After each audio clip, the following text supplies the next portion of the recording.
Hello, everyone.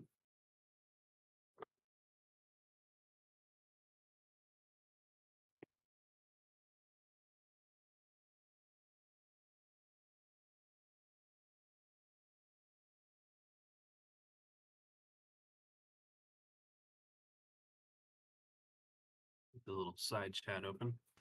Yeah, that's sick. Just like to say thank you for everyone for joining, listening in. We'll probably move this to the general voice channel in a little bit. And this is a little fireside chat to just let everyone know what we're up to, what we're doing these days. So welcome.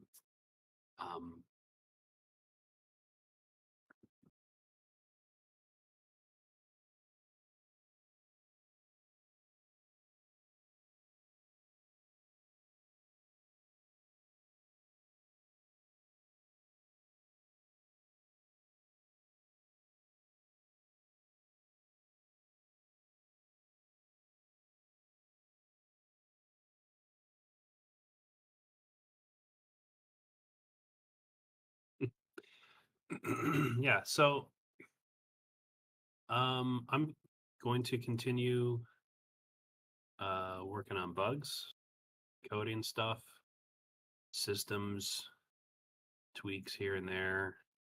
I think the bug forum has worked out amazingly well for finding and fixing issues that I don't necessarily know about or that need attention sooner than later.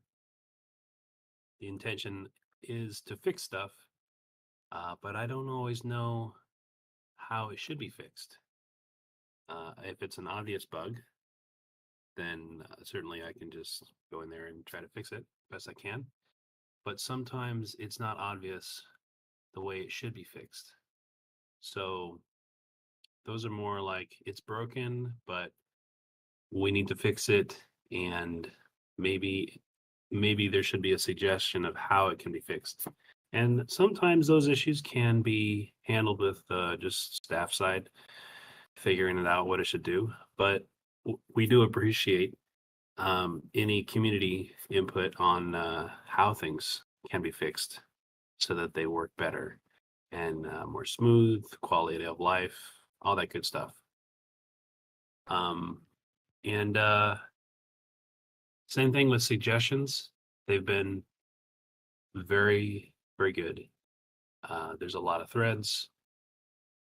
I don't always respond to each one, but I'm sitting there reading every single one of them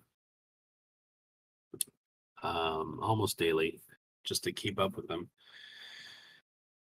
And the threads are funny because they don't necessarily like prompt everyone in the whole server like, hey, there's a new thread. You actually have to go into the channel and see that there's new threads popping up that you could reply to and could contribute to. So I encourage everyone to do that.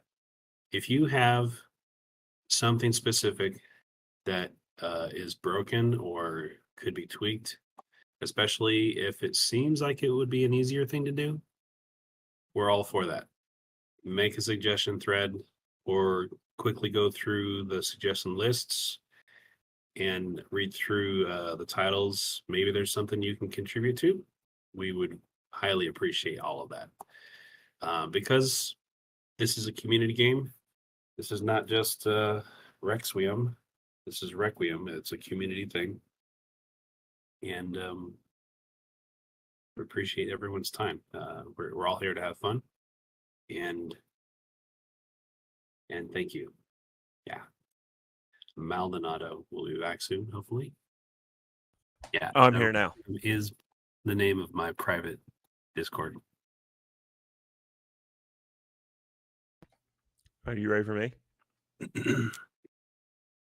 So things gonna go on in the future. There hasn't been any map updates on the main map for quite some time because we've actually done a lot of work for the new couple dungeons and they're like sectional pieces. It's all in the black area of the dungeon. Those are all fine, but there's also some story changes that have happened on the main map. We can't update the map until we get to those story beats. So those are going to happen soon.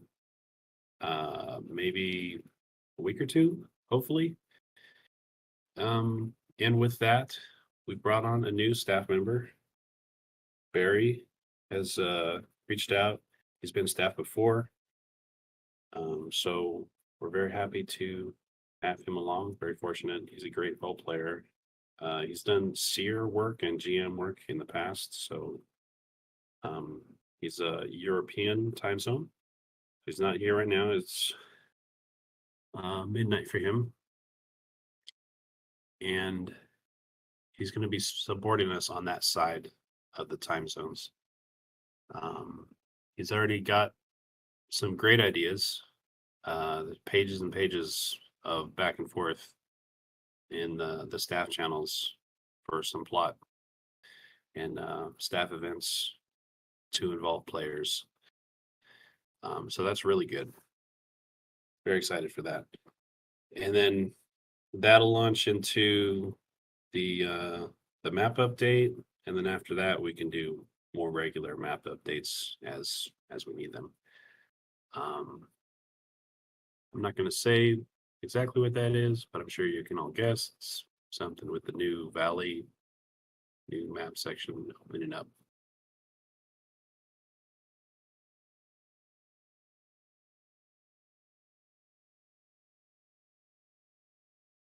That's pretty much all I wanted to say. And I don't know if Maldonado is back. He said he was AFK. Yeah, I'm here.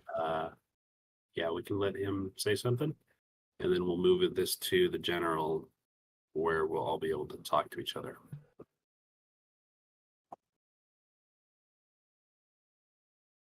Evening. Is this working, Rex?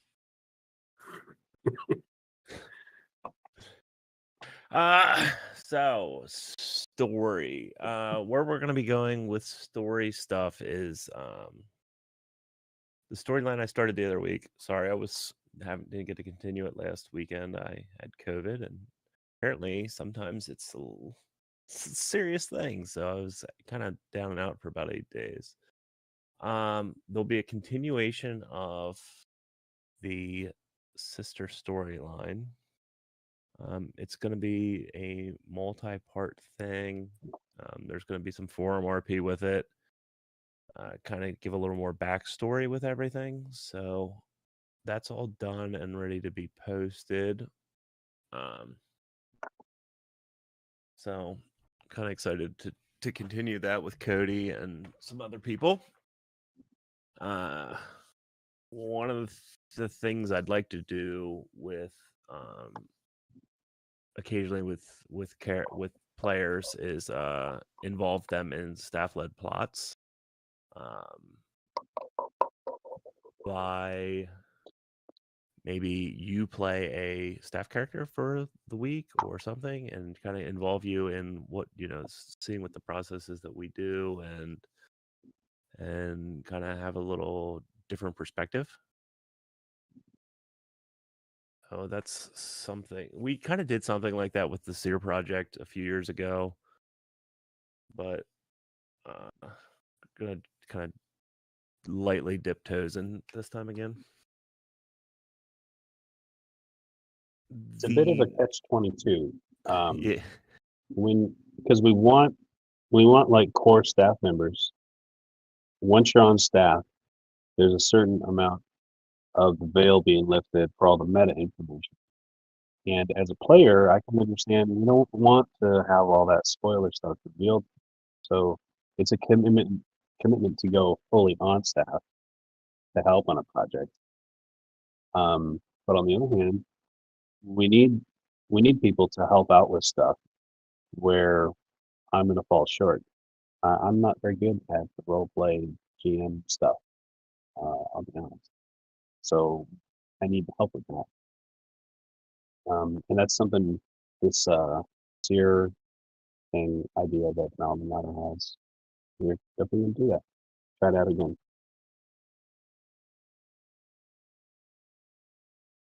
Next. Yeah, so the storyline that we're going to be continuing goes into a map update as well. So I'm kind of dragging my feet a little bit on it so that it doesn't you don't get stalled too much, so that it's probably going to create some controversy in game with factions and other players, and that's kind of the idea of it. It's just to create interactions and make some kind of fun happen. Main story, yeah, as Rex said, with the map update, that's going to be our next thing to be getting finished and ready to roll. And yeah, we, like Rex said, we're hoping to 1-2 weeks, something like that, get to that point and see where we end up. What else?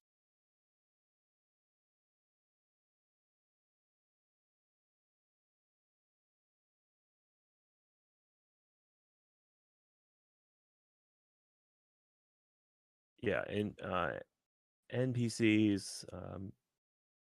Been reading a lot about kind of XML strings to try, so I'm gonna try to make some new NPC types, new hunting areas, stuff like that. Yeah. The whole next area after this plot thing happens, like it's probably 80% ready to go. There's only a little bit of stuff left to do.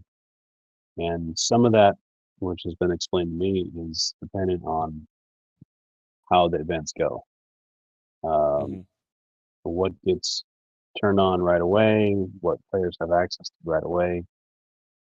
All these reputation features that we coded in and tested are working. We can do something to gain reputation, and then you can go to NPCs and buy stuff like different items and transmog type of things specifically for armor, make your armor just look different, even though it's still plate mail. But it can be in the style of that reputation. Yeah.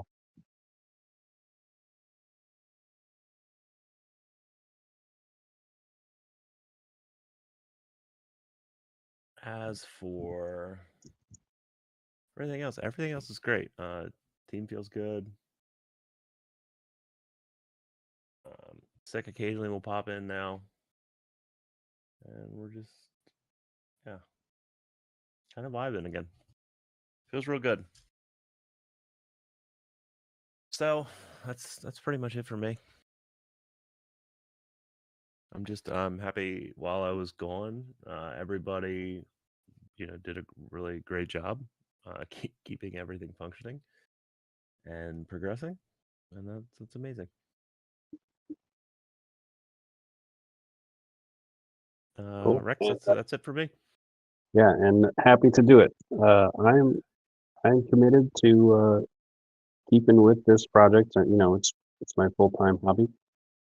It's very fun and satisfying to me. I get to code stuff. I get to support the community. I get to uh, create features that you players want, and that can be quality of life stuff. It can be role play stuff. It can be balancing system stuff. It's all great. Yeah, so that's pretty much it for the Fireside. We're gonna drag everyone to the general channel. We can chat and answer some questions if you want.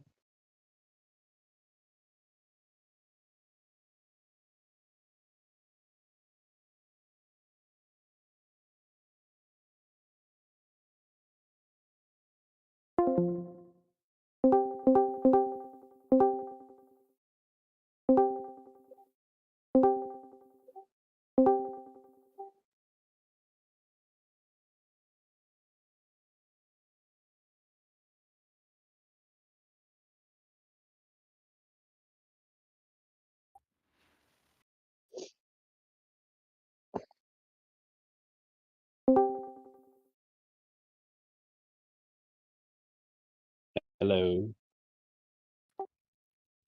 Hello. There we go. Hi. Ooh. Yeah, I'm kind of using my phone. Got a nice mic, hopefully, and the desktop client to do stuff. So I couldn't hear exactly all of what Mal said at the beginning. I didn't realize that. Couldn't hear him. So, but that's fine. So, if anyone would like to bring up anything in either voice or you can type it out in this room actually has chat room. You can open the chat for the voice channel and read it on the right side.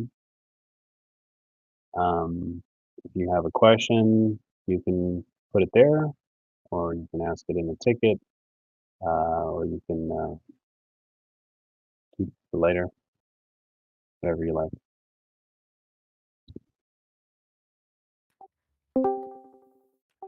I got a question real quick. Yeah. Something that Gorik had brought up in the other chat.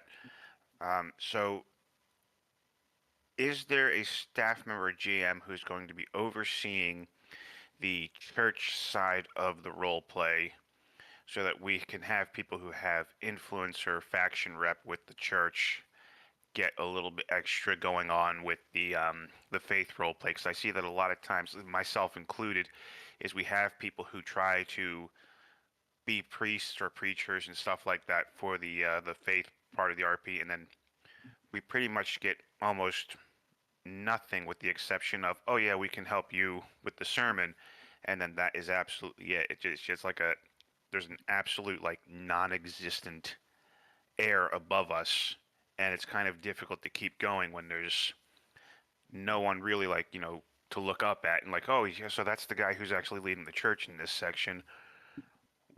Is that going to change? Uh, Do you want me to answer it? I can answer that. Go ahead, yeah. Well, in the first province, the Foundry, I understand the concern, right? And I think it's fair that there's like not enough support for church RP. But like in the first province, the Foundry is the church presence. That's why there's not as much church support, and there's not like a big church influence because it's governed by the Foundry. But yeah, I mean, if the players want more churchy stuff, I mean, we can bring out more church NPCs. I know we just brought in Barry to staff, and he's big into church stuff, and he's going to be taking over the Vic, which is very not the type of RP you do, Erickson, but that'll be more churchy. And I mean, I could talk to him about doing more church stuff if players want it. Well, I guess for me, just on that subject, is like I do play a churchy guy. I play Otis, if you didn't know, but like I I know do Otis. sermons. Yeah, I do sermons Mhm. when there's nobody there, Mhm. and I like that RP, because I work a crazy schedule and whatnot, and just from previous RP servers, having somebody to answer to, like even if we had a bishop that could help develop perhaps a direction for us as players in that realm, and I know Erickson plays a father as well. Some type of officiating body to kind of unify, because there's the Abbey, there's all the Abbey out there. I believe Erickson faction is like XXI or whatever it may be. We could kind of unify that body into developing more RP under either a staff member, a bishop, or whatever, or under a player leader, more unified in direction to help. Because I hosted a sermon there a couple weeks ago, a week ago, or whatever.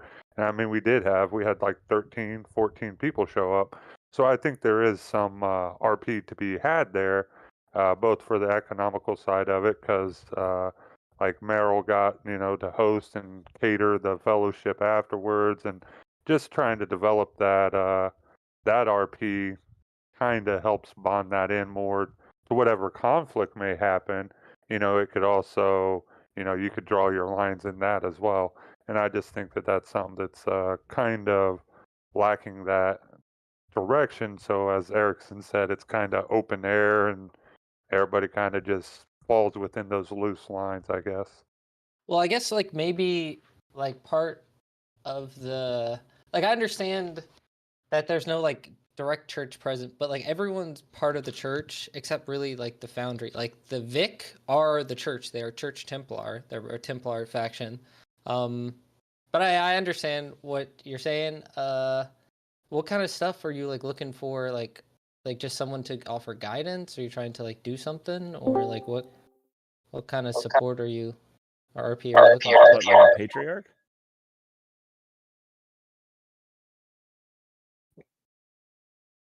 Erickson is definitely more weathered on Requiem than I am, but I have previous, RP experience.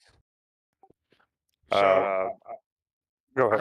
I would say that you said that the Vic RP isn't quite the same as the RP that I do. All right. I'd actually say that the church role play and the Vic role play go absolutely hand in hand. I think that the only serious difference between Rickard's role playing the Vic is that he's not burn the witch, and all that type of stuff. Other than that, he has, the church faith, the 8 virtues. I mean, I think it goes hand in hand, even with the Vic role play. That's why I was like, even if it was the Vic stepping up, I would be more than happy. Than to see that would be more than enough for me. I would love to see the Vic step up a bit more.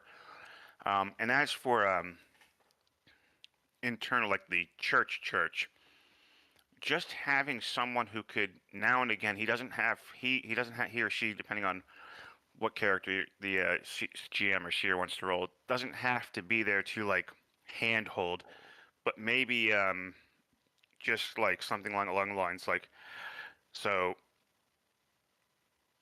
just lore, like it's like, oh yeah. So oh, you have a question about this particular subject of faith? Well, let me help you through this particular subject. Or like, oh, you're throwing some faith-based role play, like how would you like to do a soup kitchen on behalf of the church or something like that to show the benefit. Maybe you can collect charity from people, and the church can receive that so they can spread it around, that type of thing. Yeah, like a go-to NPC, like for for the Foundry, you go to like Home Quest, something like that for the church people. Yeah, no, we could do that for sure. Yeah, not someone that absolutely has to show up all the time to like be there, like just someone who just now and again, like you want to throw something together, or you have a question that is an in character question you could have, instead of being OOC about it or metagaming the question, you can go to that priest and say, all right, well, what's this about? And if the staffer has time to deal with that, they can do that. But just something that shows that it's not like an empty church, just with a couple of automated NPCs that show up. Yeah, for sure. We'll do that. We'll discuss it and see who wants to. And like I said, the Vic roleplay, I would love to see the Vic roleplay kick off, and I think Rickard would fall in quite nicely with that. Like I said, the only serious difference between them is his. Yeah, that's what I meant when I said that it's not like the same. They're more on the extremist side, and Rickard's more of like a reasonable. Like I wouldn't call the Vic reasonable, or I would call Rickard reasonable. I would actually say that the Vic there is a reasoning with the Vic, so long as you know how to reason with the Vic. But yeah, Rickard is far more, I'll wade through the filth to find that one soul who wants to rise back out of it, while the Vic are like, yeah, let's just burn it all. Yeah. Well, I guess on that, just from my understanding, is the Vic is a part of the church. It is a Templar or the force of the church, but the church is the authority of the Vic. The Vic is not necessarily the authority of the church, from how I read it. Oh yeah, no, the church is the authority, and the Vic is like part of the church. Yeah, exactly. So we have the Vic, and I think that would create a lot of RP for like Erickson and I, and for the church most definitely. But like there is no presence. That's what I was thinking. Just a priest NPC, because that's the other thing that the role play has to, you have to understand about this role play, is that bishops are the equivalent of what we would say in Catholicism are cardinals. They're not like just like the head of an abbey or something. Like they're way up there. They're part of the ecclesiastical authority. Or in Eastern Orthodoxy, we only see our bishop or our metropolitan. I'm Eastern Orthodox in real life, but we only see him once a year. So it's not something that you would have to play heavily, but that influence when he does come is astronomical. And I think that would be cool for the church, like, hey, a meeting in a kitchen and a meal or whatever, that the bishop is coming and he can be like, hey, look how we're falling. And and then all the church communities like the Abbey and Erickson's, we can go, hey, whoa, well, look how we're falling, and kind of give us a quest or whatever, what I'm saying, to develop a good body of the player base. In that we do have quite a few players intertwined in those remedies there. No, I like it. I love the idea, and yeah, we probably should have done it sooner. All right. Yeah, that answers my question. Especially if Baraki is going to be taking over. He definitely is the church guy, so that's actually was what I was kind of asking as well, as if he was the one taking over, and if that's Yeah, the he's case, going to be focusing more on the Vic stuff, because the three main factions for like the PV are the Forlorn Hope, the Foundry, and the Vic are like the Right. main factions. So I do the Foundry, he does the Vic, and then me, Alt, and him, I'll do the Forlorn Hope. So, but yeah, the church kind of gets left in the cracks, like you said, because it's not one of the three we had. But yeah, we can do an NPC for it. I think it's a good idea. I have a question. What up? Will there be introduction of a Lycan subrace? Well, the admin team, I've proposed it to the admin team many times, and they always shut it down. Listen, the other day we told Zick we were going to introduce him, so like it could happen. Well, That's technically, true. there is the mutants. We could have you mutate and Listen, Yeah. I like that. It'll be tasteful, Maldonado. It'll be tasteful, okay? Of Well, I mean, abs, sick abs, big pecs. Yeah, but that being said, once you mutate, that's get it. it. You're an NPC again. Right, yeah. No, I mean, my concept for it was actually where it was like a curse where you would change and you would basically become an NPC that's aggressive for a period of time.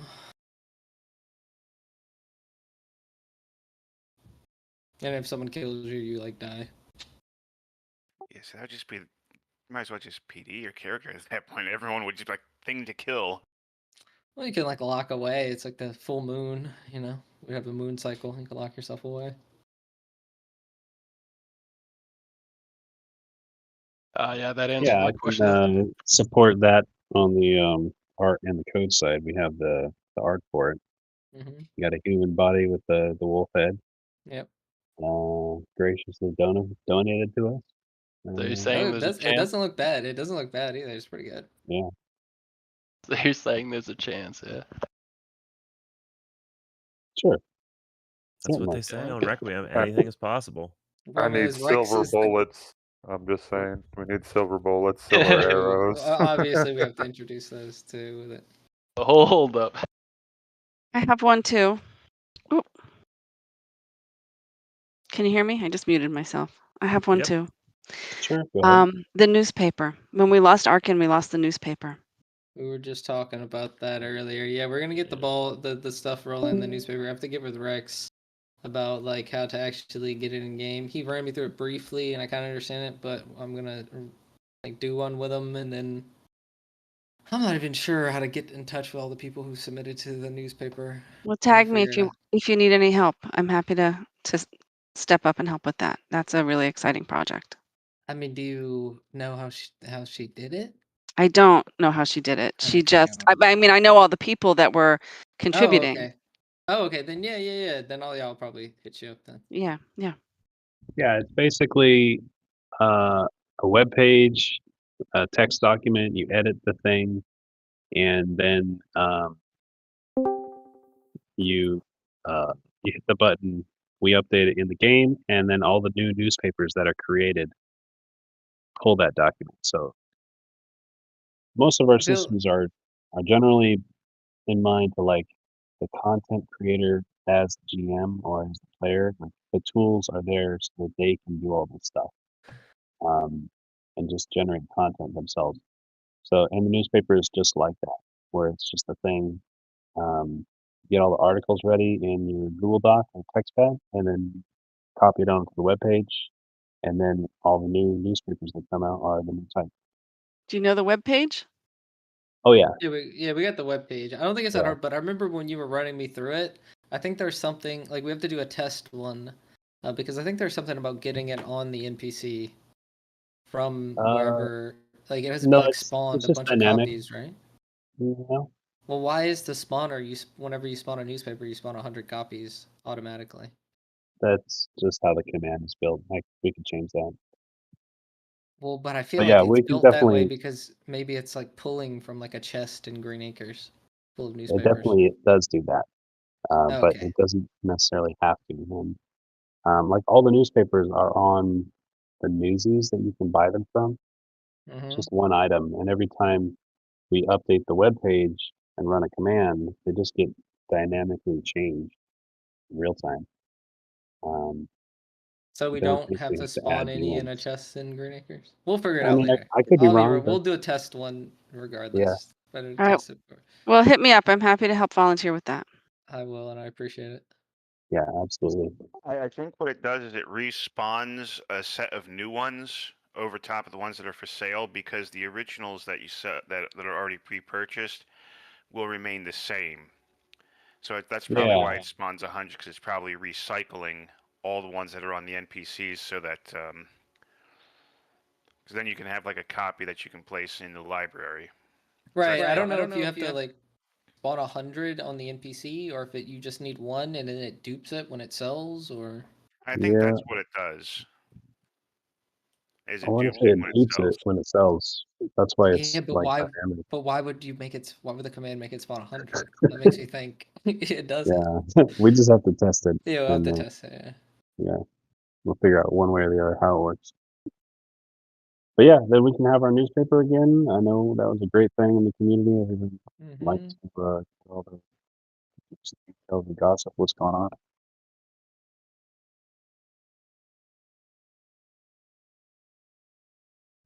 I did want to mention the we're doing with factions.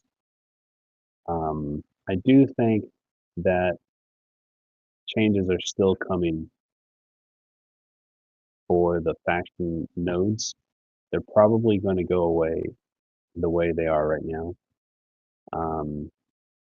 They're either going to go away completely or they're going to turn into a system where the faction nodes, like the food nodes and stuff, they'll randomly spawn around the map. They'll last for 24 hours, and you just have to go search them out. They're going to be in like new random spots. Probably a list of already designated spots. I don't think we can safely just completely random, like spawn them in a spot because they'll end up in weird places.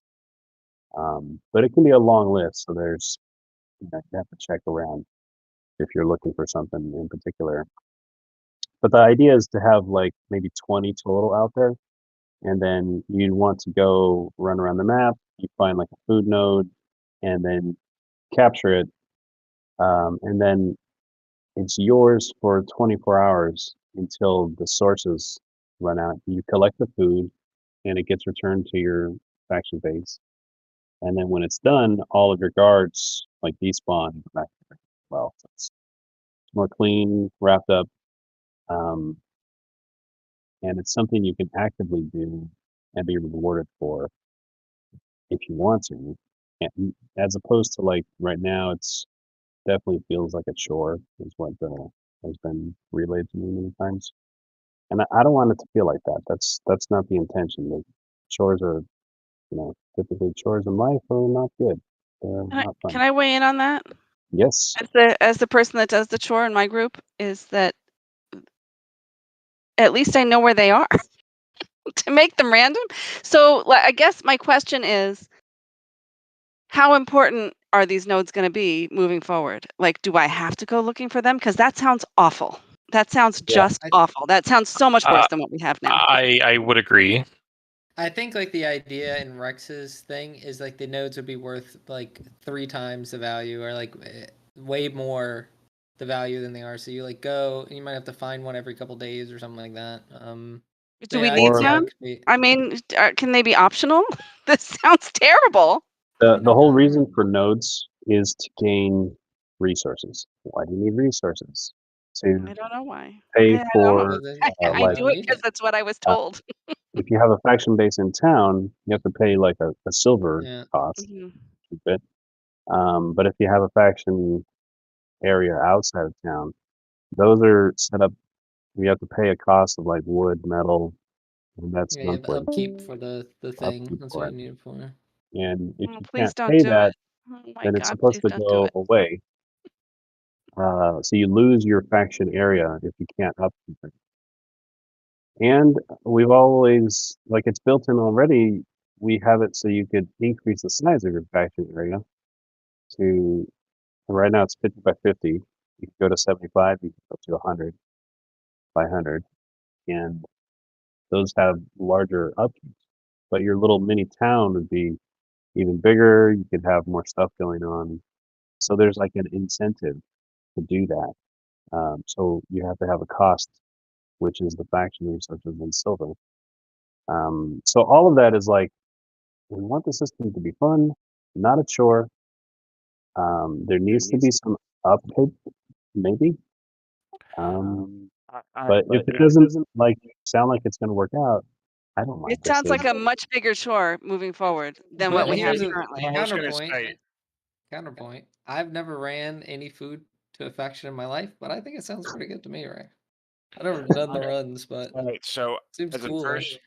As a person who pretty much single-handedly, for a small period of time, ran a faction, at least the logistics side of it, and a person and has done that, I can tell you for a fact that it's no longer fun, and it's now a job instead of actually something that is fun. When we started giving infusion bonuses to doing that, it became a little bit more incentive.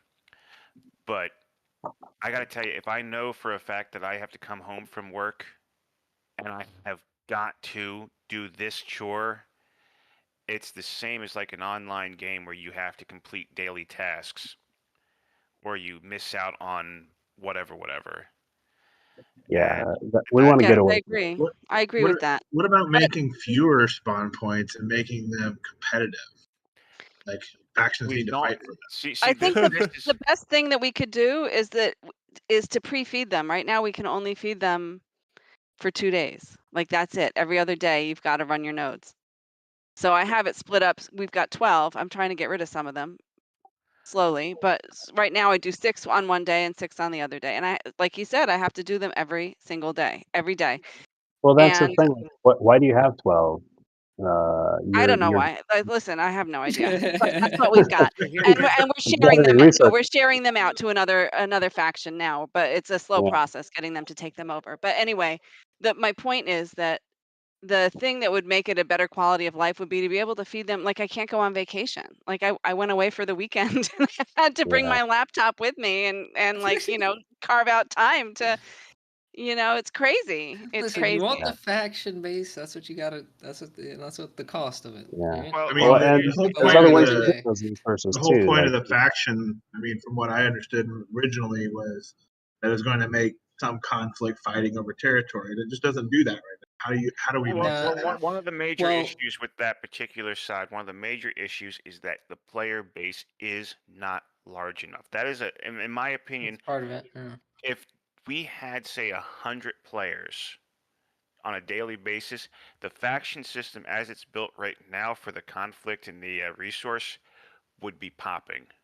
We just do not have a large enough space to warrant first the conflict, but at the same time we've seen what happens when smaller group conflicts pop off and stuff goes down. people tend to really just throw the towel in. Yeah. So we want to get away from that. Well, it's also like conflict isn't the only thing the nodes provide. They provide like RP, like there's a lot of like faction trading for resources too. And like we did want it to provide content like a conflict, but the reality is it's not, and it probably won't. Because like attacking someone's base isn't worth like a whole faction trying to PD your character. And that's the other thing. As much as I love Requiem, UO as itself, once something like that happens, it always comes down to, and this Full is faction seen in war, the past, faction wipe. There's no middle ground. It's either it doesn't stop. It's either it's no conflict or it's a faction wipe. Someone gets wiped out. It's happened before. It's happened twice actually. When conflict starts up, there's a faction wipe. Players do not know how to middle ground it. Well, I mean, I'm just talking like from my node experience. I honestly have no clue what the nodes big side are for you guys, but I've played where we had nodes that were actual resources that you could use. You know, you would have to keep so many for your faction, or your faction would belly up and all your guards would disappear or whatnot. But I mean, and then they were fightable. Like there was rules of engagement for fighting for a node. You know, the server would be notified. There had to be X amount of players on whatever. Are you talking about Karos? Yeah, and that was amazing. I loved it. Yeah. I remember the Node Wars. That shit was dope, baby. That shit was It hype was. as So hell. cool. But there wasn't PD on whatchamacallit on Karos. That's the Right. thing. Yeah, If oh, there was there PD, a whole lot. No, there was not PD on Karos. You had there was like Mort Wound that you had to mort someone like 8 times. You had to keep going at them. But at the same time, when the node wars were going off, you had like 20 to 30 people at a time just playing. It wasn't like it was only like three That's also people or true, 5 people. That's why I said the node conflict would be awesome. Just a thought. If we're looking for conflict over these nodes, I don't think randomizing them and us stumbling upon them is going to create that. What if you published them? Like, this is where they're going to be this week. Well, no, that's actually what I suggested to Rex. It's like a cycle, and everyone knows the times, so you can know where to show up and get the node, and you have to sit on it for a certain amount of time, and then you just get it, and you get the resources, and you don't have to tend to it. That's what I suggested to Rex. I'm not sure. Yeah, we can go towards that. That's a great idea. EVE Online POS. What do you mean by EVE Online POS? I've never had enough time to play EVE. I've always wanted to, but I've never been able to do it. Let me just comment on the nodes, if I may. I'm a new player here, but I'm not new to UO, and I play on another shard in which they use fixed node locations. Everybody knows where they are. All the cities and factions, and some of them are closer to a certain realm. Others are on the wilderness. The ones close to a certain kingdom, of course, is guarded by the kingdom, so it's kind of protected and kind of belongs to that place. It's hard to fight over it. But the nodes in the wilderness, yeah, it can get crazy. There would be raids for it. There would be people stealthing around, waiting for others to come to claim it. It really invited conflict. It's just what I wanted to weigh in. So here's the thing: is that our faction is a non-combat faction. We're a strictly role-play faction. Like, where are we going to fit into this? And you can hire warriors. Rust. And it's not Rust. You really don't respawn and raid again, you know, like you get killed and you're gone. Like, and for a stack of wood, it's not worth it, right? No. Right, especially one that you can't use. It's currently what these resources have been used for is for faction versus. If you want to build something, you gather like say 1,000 of this, 5,000 of that, and then then the map is updated and changes, and now you have this new fortress, or you have this new mansion, or you have the walls are bigger at the fort, depending on what you're doing, why you're doing it. But again, it's I love the idea of faction conflict, but again, I have to go back to the fact that if on average we have 9 players on at current, and 5 of them are from one particular faction, and the rest are just crafters, there's really not much of a of a foundation for that type of conflict. And I For think fair conflict, no, yeah. well, yeah, I have to agree with that. and it Like, I kinda just sounds feel like we're Um, gonna well, get no. squashed like a bug. Well, here's the thing. I think like it comes back to it being not optional, right? So it seems like you're forced to do it, so you want it to be like not conflict based because obviously you're going to lose because you're a bunch of crafters. So I mean, we talked before about like regular resources being converted into faction resources at like a certain rate. well, that's already doable. Okay, then what do you need Just these for resources? food. Only No, for it's food. just doable for food crates. That's it. Right. Oh, okay. Oh, So wait, yeah, expanding that for like everything. Right, right. So you can choose to do like the nodes and not have to go grind trees, or you can choose the nodes and fight people if you want. Might be the It best all solution. sounds awful. are gonna It sounds change just. It the, all sounds much worse than what we've got right now. Which is, I mean, I grant you, what we have right now is not fun. It's a chore. But this does not sound like it's going to be more fun. This sounds like it's You going to don't be think harder. As far as I know, I'm not the biggest gatherer. It's way easier to get fucking regular resources and convert them into faction resources than it is to like feed nodes, I would imagine. It's not. No, it's not. Because at least now I know where they all are. It takes me 20 minutes once a day, and we're in the process. And that's doing 12 of them, maintaining 12. I'm in the process of giving up 6. I'm looking at it taking me 20 minutes every other day. It's, it's a rhythm. The best thing that, in my opinion, for my quality of life, the best thing for me would be if I could feed them more than 2 days at a time. If I could feed them in advance, even if I didn't have to do that all the time, like if I could have the option, like, like your vacation days, like I could do it 5 times a year, feed them in advance so that I could take some days off, because I can't take any days off. I can't take a single day off right now.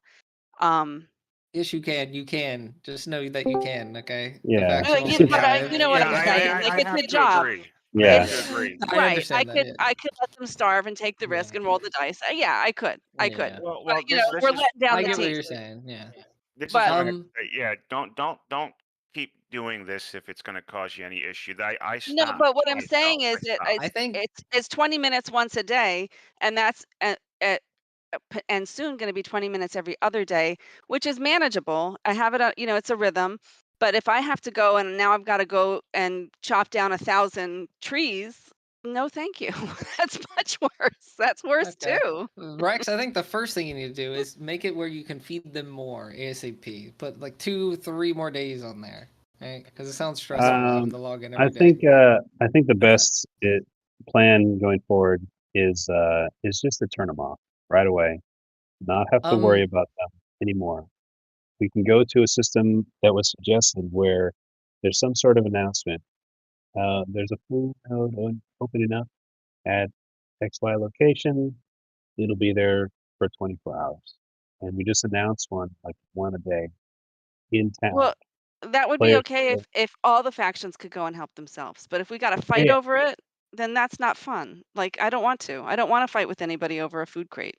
Or, Well, I think the thing of it is like if he sets where they're not needed, like you said, if you turn them off, then they're not needed for your function, for the livelihood of your faction. There are players that are mooks. Like we like to get down, we like to go kill players, we like to permakill players. I got a belt loop full of holes from people I've permadeath. I got Well, flames. that's not how over I and over. understood what he was saying, though. What I understood I him to know. be saying was that he's going to turn off the nodes, and then there's going to be an announcement. We're still going to need the resources, but now we're going to have to go to the random system, which is fine if there's going to be an announcement. The node is here, and everybody go get it. But like, let's have enough to to share around. Like, I don't want to have to go and fight people for it. No, I think we're on the there same definitely page. needs to be ways of getting the resources, and not just in these nodes. So part of that is the kill quests, where you get 7 a week, and each time you complete one, you get 1 or 2 different resources and some silver. There's also these random ones that come in, and you can just trade, like, oh, the traders want 2 wood, and they'll give you 1 metal. So, and you can either complete that or not. It's your choice. That's already in the game, in the faction menu. So these resource nodes are just another avenue of getting the different resources. They don't have to be the only ways. And I think by changing it so that we tell you where they are, and then you can decide if you want to go get them or not. I'm not so set in stone on how that plays. Like, you get there on site, you have to capture it for 20 minutes, and you just get the resources. I think that's more Cody's idea. Oh yeah, that was the you have to you sit just on it get for a little them. bit. You So get people like can 10. discuss it. Yeah. And it might be metal today, it might be wood tomorrow, that kind of thing. So that in the course of a month, you don't have to go every single day and do this. You can plan with your group. Hey, we're going to go do the faction node thing. We're going to try and do it on Thursday. Hopefully it's a wood. Get that one. That kind of thing. I mean, we can even announce what it's going to be too, probably. Yeah. Oh yeah, for certain. Like, this would be announced in the town what we're sitting in, and then you could go and do it. The whole point of it is to drive the player interaction, to have fun as a group together. And that's definitely not what it is now. So. Yeah. No, so in the beginning when I was doing the nodes, I thought that the whole group from the faction that was there at the node at the time that you fed them would get the infusion bonus. And so in the beginning we were doing it as a group, but then we found that wasn't the case, that only the person that fed the lunch got the infusion. So that whole group thing fell apart very quickly. That would have been a good change though. Give them all the infusion. That would have been smart. If you're nearby, like if 2 people are near the thing, when you do it, they'll both get it. They don't. No, We that's thought they not did, the but case. it doesn't happen. It's only the person that feeds the lunch. Yeah, that's why I stopped going. I was just fed up with it. Mm-hmm. Yeah, sorry about that. They're getting turned off. Oh, it's okay. And we'll come up with a different solution. But yeah, that's... Yeah, so the idea is, with the no change though, is to make them, because like right now it sounds like they're like, you really need these things. It's to raise the bar up so you don't need them as much. And there's more avenues to get them outside of the nodes. Yeah, I don't know And what we then need them for. I'm gonna confess that I don't totally understand why I'm doing it. I'm Well, just you guys doing have it that because I was big, told. that big faction base, right? No, it's not that big. Yeah, so it's huge, like a town, dude. You have like a whole town over there next to another town. Is it big compared to some of the other ones? I thought it looked on the small side compared to some of the others. No, it's the same size. Is it? I'm saying for like housing, They're it's all pretty 40 big. by 40. Right? It's like a whole What? estate. I sleep on the floor at the church. They're all so, you 40 know. by 40. I'm not catching what you're saying.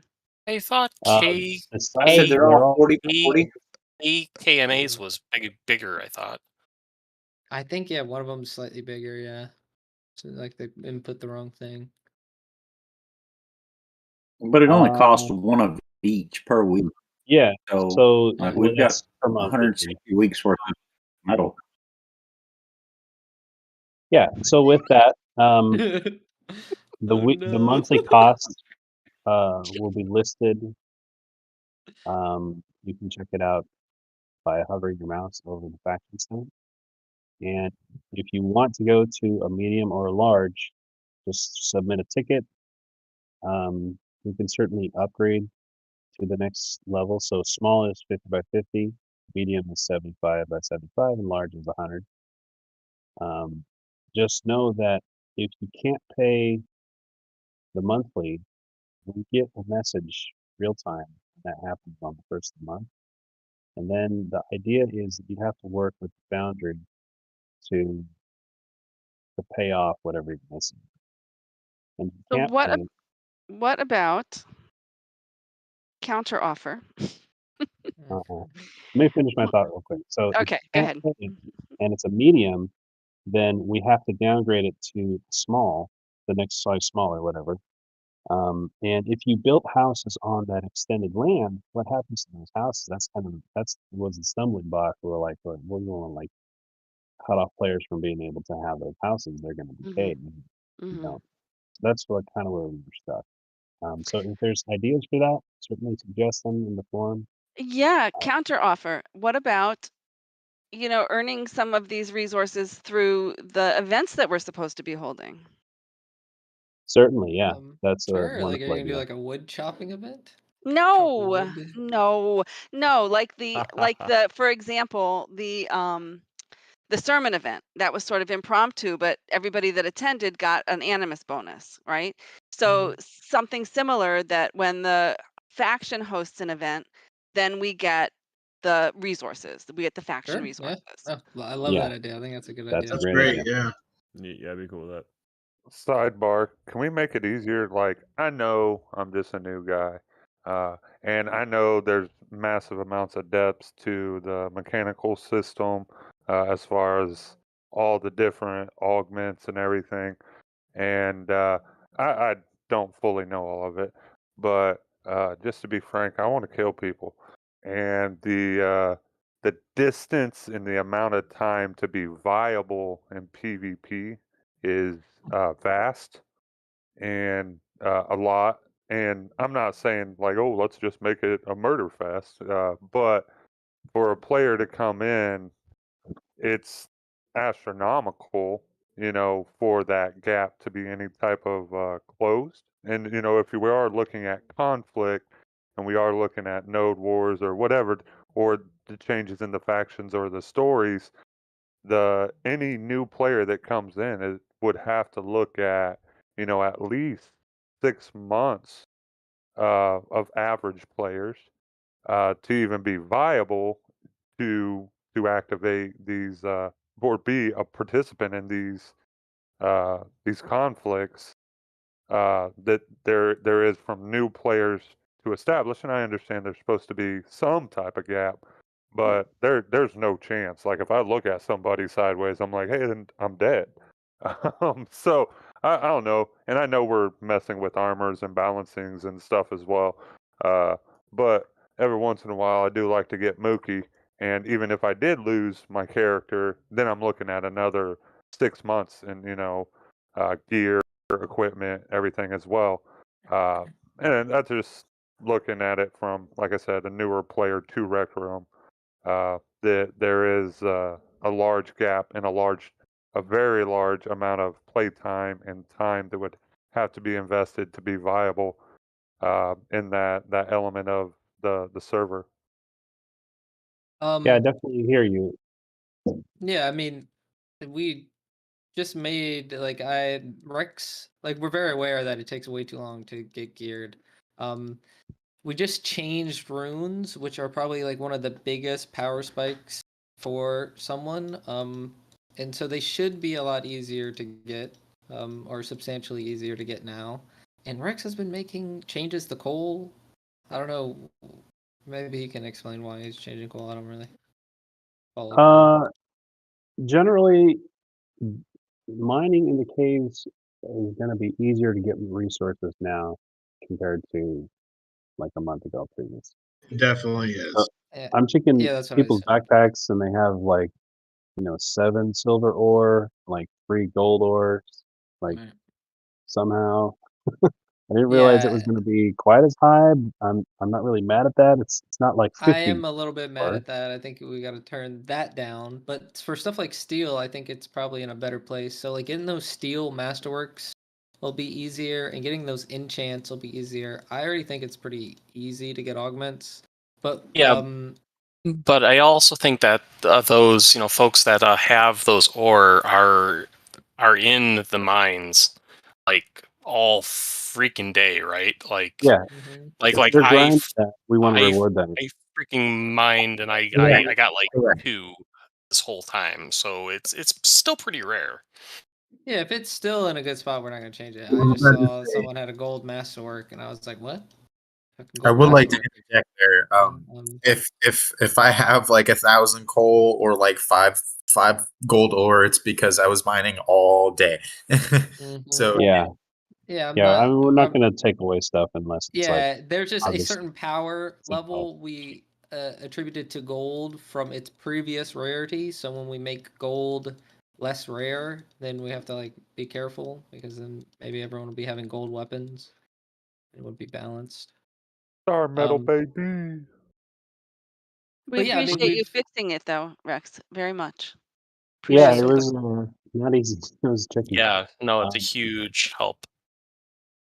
So part of that whole equipment conversation is like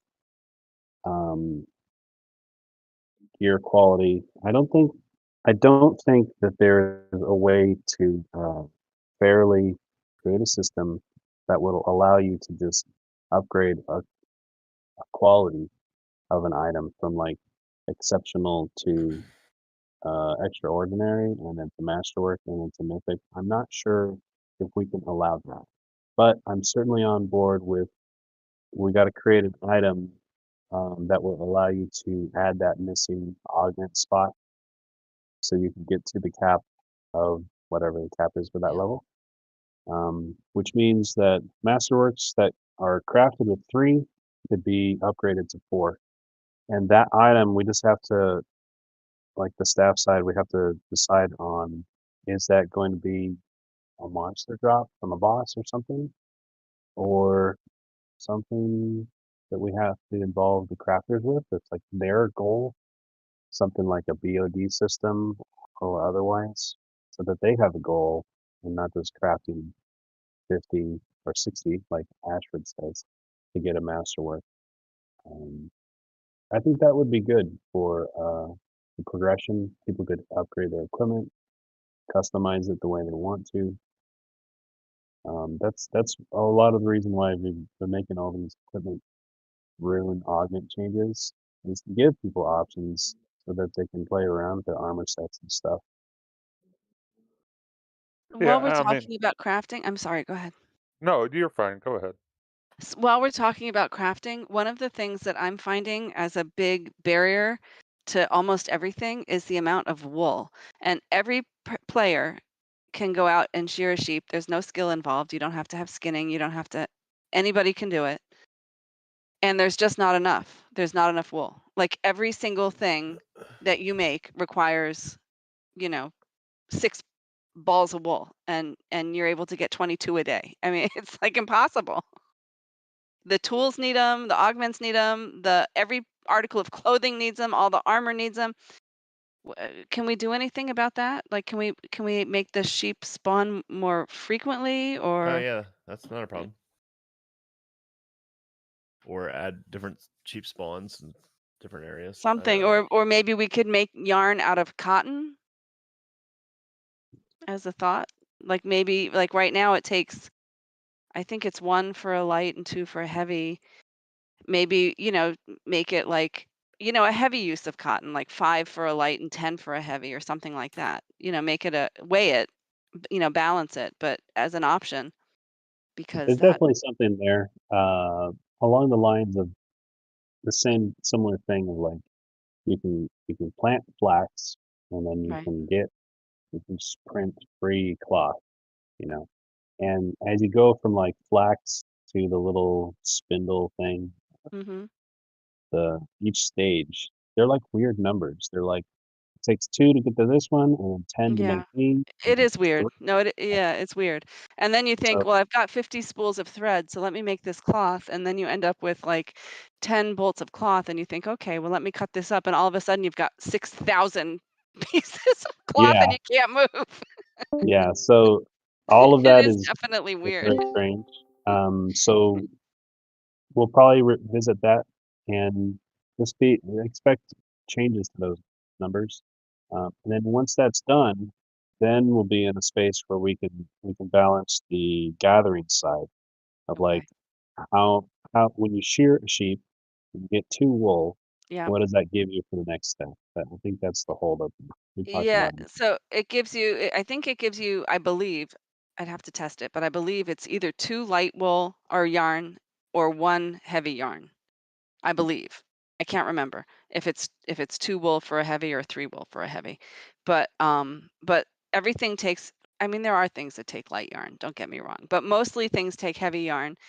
And there's just, I mean, you know, you want to talk about fighting over resources. Like I'm ready to come to blows over the silly wool. Well, good. It's very good feedback. And not that you'd want to come to blows, but it's good feedback. The other one, I'm- and I know we've talked about this before, and I know I'm the agriculture advocate, but there's such a glut of monster drop booze in the game that I don't know that we're ever going to recover from that. There's so much of it. in stockpiles already or Yes. actively Oh, being? yes. No. Because, well, Uh, all right. So, like, there's monsters that, you know, consistently, or mobs, they're not really monsters, but mobs that consistently drop every single one of them a bottle of booze. And so you just gather them up. You never have to buy them. And there's such, I mean, I myself have a stockpile. And Yeah, I'm it's the something we can look advocate. into for sure. I mean, so like you changed the food so that it was spoiling. If you could change the booze so that it's like nearly empty, like there's only 1 sip left, that would thought I be did that. better. What's that? Yeah, I thought I did that for new season. No, you didn't. Okay. Well, No. again, I mean, you might have thought you did, but it didn't happen. didn't Like take- yeah. it didn't translate over. It's still, they're still full. They're still full and you can drink them. There's no poison. Yeah. So appreciate everyone's suggestions. This is a perfect example. Don't feel bad. Go ahead and put something in the suggestion, and then we can look at it. I can get to it and change to make things better. And a big part of that is it's like a task list for myself, so that I don't forget to do stuff because there's like way too much to do. I am a one coder. We operate like 3 coders, Rex. You're a beast. We love that about you. True. Yeah. The only thing we Sometimes love it's is too your much. coding ability. I need a break too, but that's I'm happy to be here Fair. helping out. Yeah, I missed the whole. I was late to this meeting. I don't know what we were supposed to talk about, Maldonado. We didn't even need you because you just didn't show up. So we I was like 10 minutes late, dude. Wow. Late's late. Alt didn't even show up. Well, are you surprised, really? I'm right here.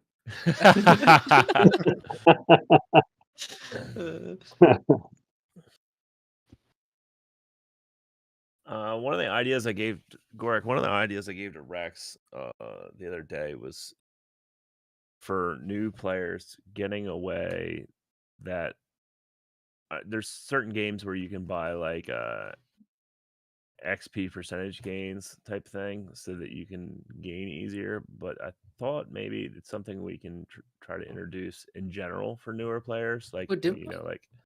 Don't we have that, Rex? Whoa. I mentioned money and everybody acts like I have just offered my firstborn son. Wait, what? What do you mean? Like the ideal that you could operate within the standard mechanics and new players or whatever, and you could gain a little bit faster. I got 4 kids and a wife, and I work for the railroad. I work on call. I don't care about money. I would gladly donate to No. This would be something you would get from being in default, game. Yeah. Okay. We're not after okay. anyone's money. Yeah. Hey, If I fund this thing, it's fine. Well, no, We're running no, a deficit, my boy. I'm saying, like, obviously within the operating of normal mechanics, no special treatment or outliers or pay to win bullshit. I'm just saying, like, I thought that's what, like, there needs to be a way to close that gap, though, because it's vast, and I don't care what anybody says. If I role play or if I apply for a badass character, right? My guy's going to be a roughneck, and I get in there and I'm brand new. You know what I'm not going to play my character as? A roughneck. You know why? Because he's going to be dead. So having some way to develop that character to be able to go that route quickly would be ideal.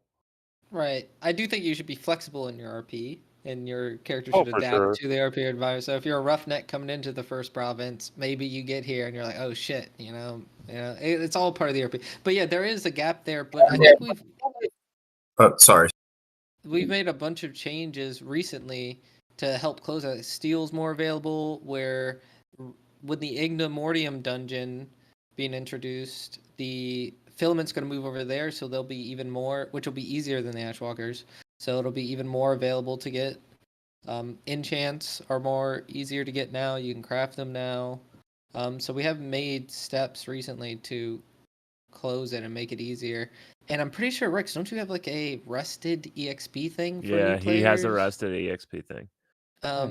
We introduced a new thing, Rex did, for new players. Yeah. To help All close these the gap. ideas are exactly that. They're focused on the catch-up game where, we launched this particular server like 3.5 years ago, a very long time ago.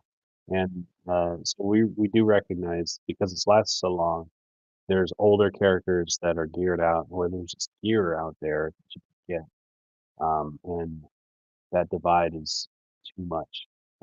So now we're focused more on helping people catch up to get to that end level, which somebody can feel comfortable and have fun RPing their ruffian.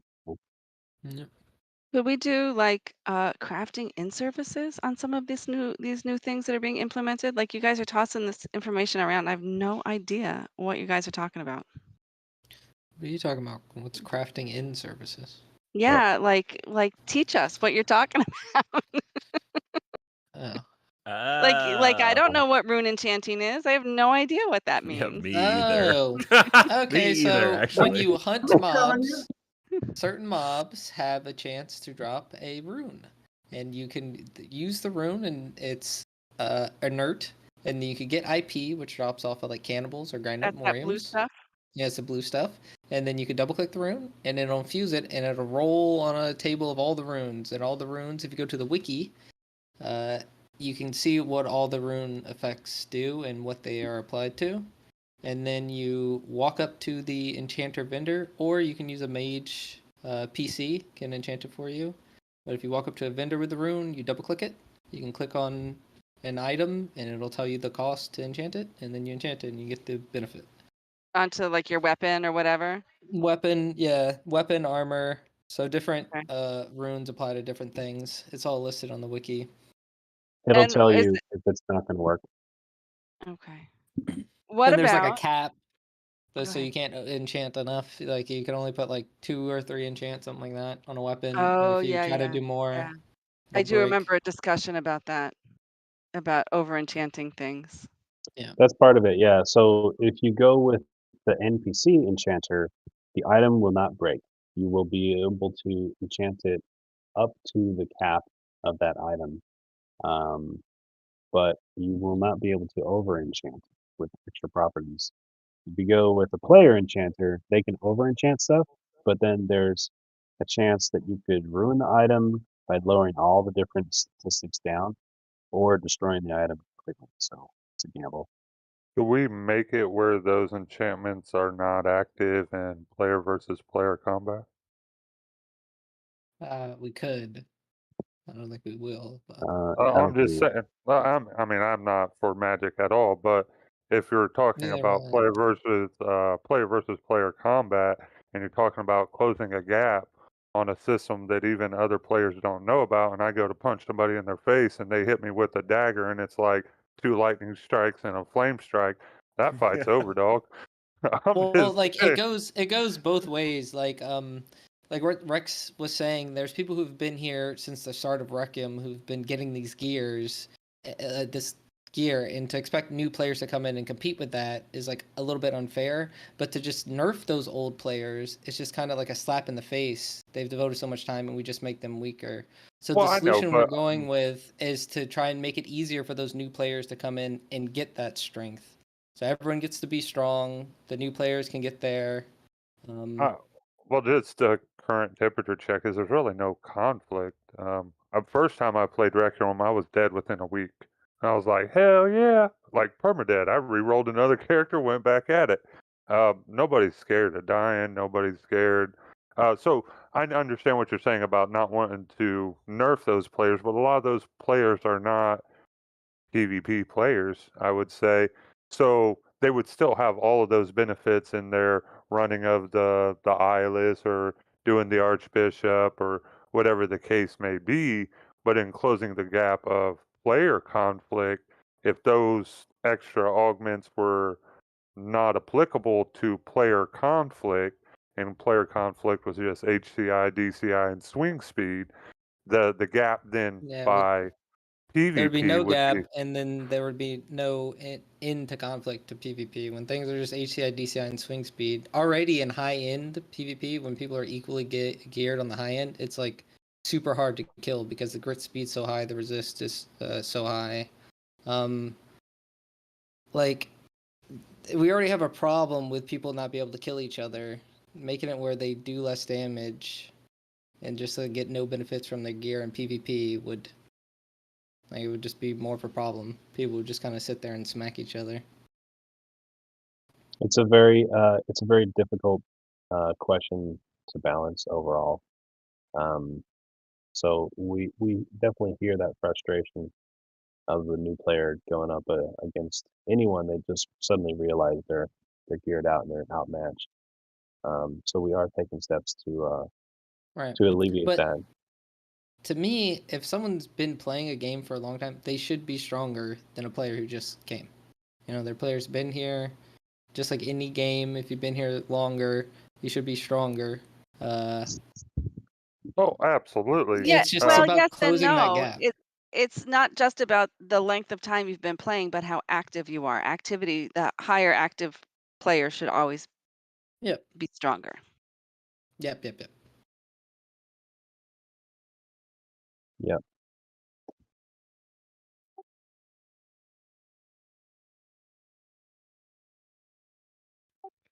Well, in that case, I have another issue with that is if you do get a character that's capable of actually potentially killing a high-end, like an old player, like a high-end player, it's normally due in a manner that is like akin to a gank.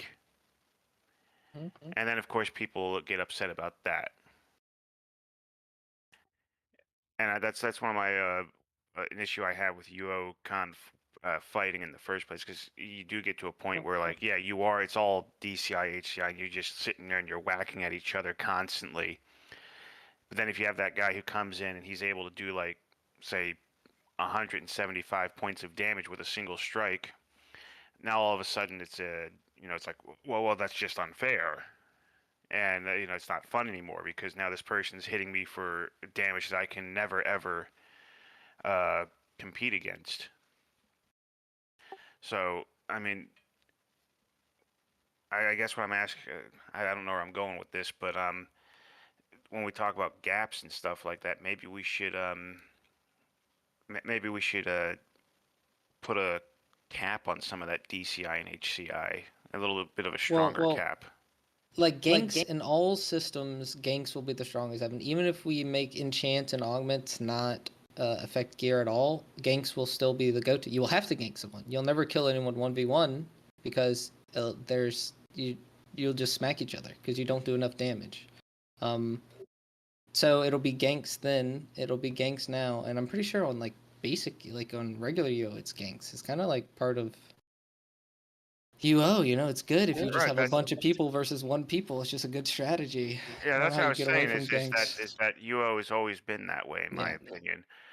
But I don't think it's due to the enchants or the augments. No. It's not that. If anything, the augments have a chance of the enchants.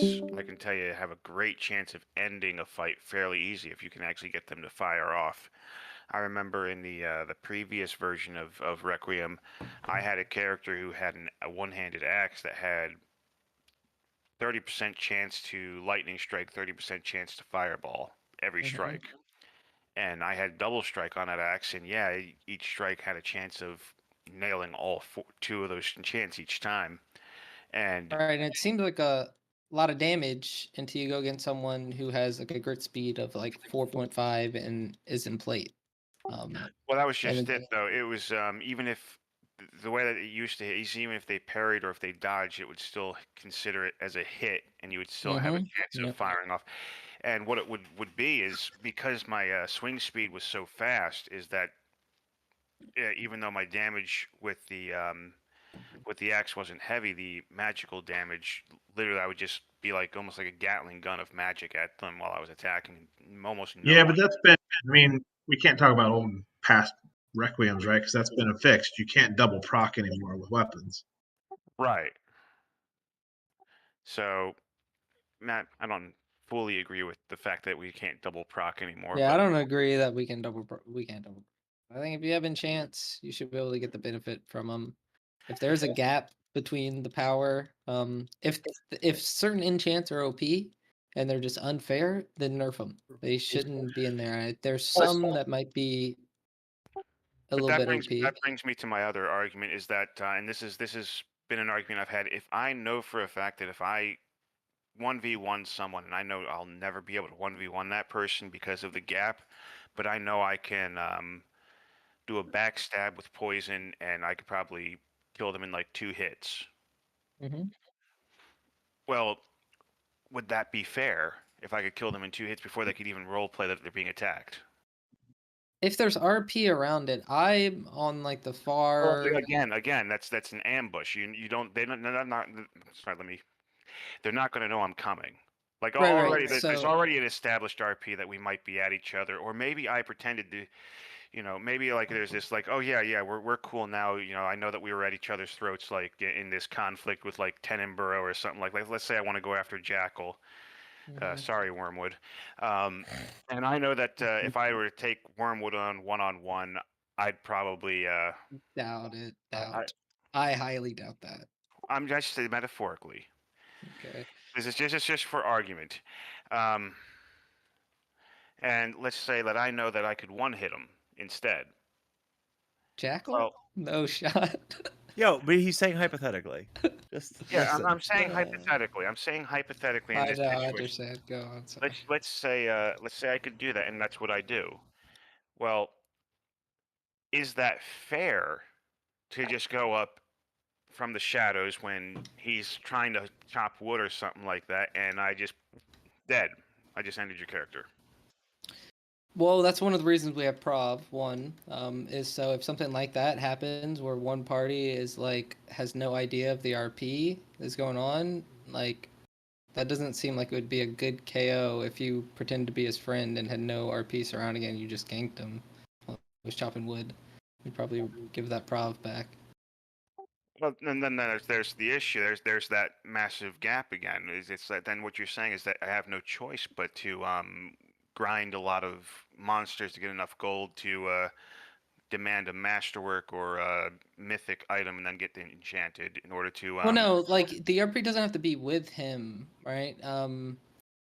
This is where I start to have a problem with this. Like somebody can look at you and say, "I don't like your shoes," and decide to hire somebody to kill you, and you have no idea that any of this is happening, and you're subject to it. No, that's not. That's in this particular situation. There is previous role play that there is a problem. Yeah, that's what I was saying like, to Avi. In the situation he described, as he described it, we probably would revert the Prov, give the Prov back because there's not enough RP. So in that situation, Mariel, you probably would get your Prov back, and we would talk to the people who did that. So All right. Yeah. That in that situation, that definitely, I'd say, yeah, revert the prov. But what I'm also saying is, like, in a situation where, let's say, there is the role play is there, but I play it off RP, like I RP my character plays it off like, yeah, don't worry about it. But in reality, I'm like, yeah, I'm gonna kill you tomorrow. Yeah, if there's established RP, Yeah. yeah, then that's fine. If there's like enough RP around it, yeah, you don't have to RP with them. Like, we encourage players to RP if they can, but we also understand that in certain situations So you all right, can't. so then, because the way that I remember, and this is back when Archon was with us, she was dead set against this type of this thing. Pretty much, I got this idea that I'm not really allowed to assassinate anyone. I have to role play with them straight out, and then I have to engage them. And it's like, that's ridiculous. No, I don't agree with that at all. Yeah, I don't no, either. I think you have to have RP that's established and trackable surrounding it. So you could be talking to people, planning, and like talking about there has to be a clear reason. It has to be a justifiable reason. Your character can't just be like, I like killing, so I'm going to kill this person. Right.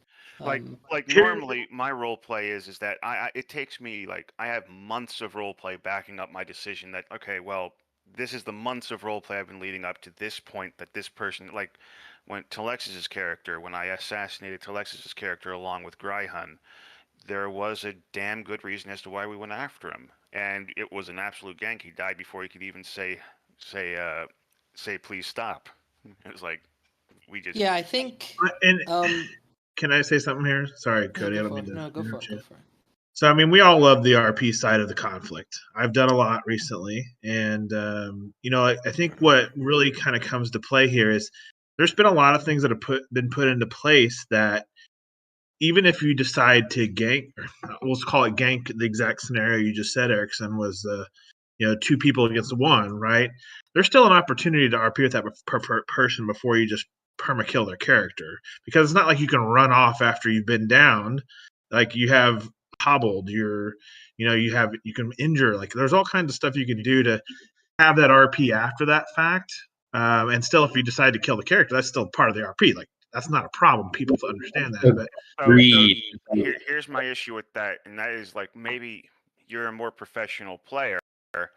I mean, I know that I would be, akin to being killed off if I was, but that would mean, now are you saying that you would accept a role played out murder or a role played out death, or am I supposed to knock you back out again and then mechanically PK you?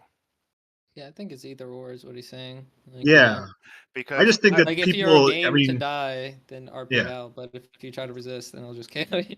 Yeah, exactly. But at that point in time, again, we're back to the idea that if he's up and able to fight again, now it's back to the right. Have you ever tried to fight while you're winded? It doesn't work. Well, the other, once they're KO'd, there's the risk of them running or getting away, but the winded status is there to, like, give you a chance to RP, and hopefully the other player doesn't just run off. That's kind of lame, and we can maybe even add more stuff to that to, like, make it where it's more indicative to RP. But there is situations where you have to just gank this guy without RP first because he's too strong, and you're not going to get the opportunity again, and he's going to kill you if you don't. Or their armor resistance is just so high that you could do it for an hour and they're just running around you. Yeah. In my humble opinion, I only gank those like I would only gank in that kind of situation if I person is essentially playing by that same play field. Like, normally I would give everybody the chance, like previously stated, to like role play it out rather than just run out and gank them like that. But if I already know that person will do the same to me, then I'm gonna play on their level. So I mean, that's just my 2 cents. So it's kind of creating, I don't know. To me, it's my opinion is it doesn't matter that much. Well, I think, like, part of it too is because the stakes are so high. When you're in conflict with someone, it's just so much safer to end that conflict so they can't come and kill you. Right. Like, the smart decision is always PD them, because if not, it's like just a higher risk to your character. Exactly. I have floated the idea of forcing players to have to injure before they can PD the other party, so that they can't just go straight to PD. Well, with Prov, they can't already. They like even when you PD someone, the character's still alive until they embrace death. Yeah, but let's say they don't have Prov. Like, you Providence is still that have to you do can get really easily. Like I had one mortality and I lost my Providence, so it's not really that conflict. Yeah, you could do maybe like a special wound, because I was saying before where it's like maybe we could add more things to make it support RP more after the fact. But maybe like the first thing. RP after that was amazing. Are you talking about me when I was dying? It was amazing. Yeah, you sat at the hospital for days. Oh my god, it was so good. That role play was awesome. I like the fact that you actually did that. That was pretty good. Hey, I sat in a room for a month. Yeah, you sat by yourself. No, I RP'd with folks. We don't ever see Jackal outside. That's because he knows there's Lucian's ghost is going to get him.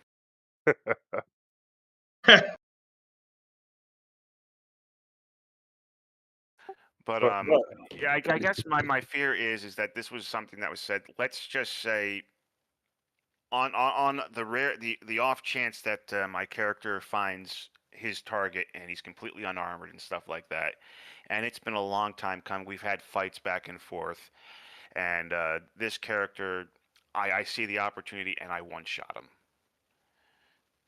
Would you remove his province because I didn't role play with him right before the event, or is it perfectly fine and justifiable?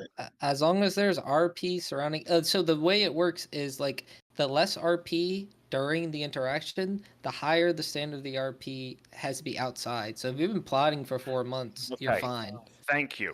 That's what I wanted to hear. That's what I wanted to hear, because I remember that I asked this again. This is back with previous staff like Arch, and I asked her the same exact question. I said, I've established like 6 months worth of role. He's like, no. This has always been my stance and has always been my understanding of the rules.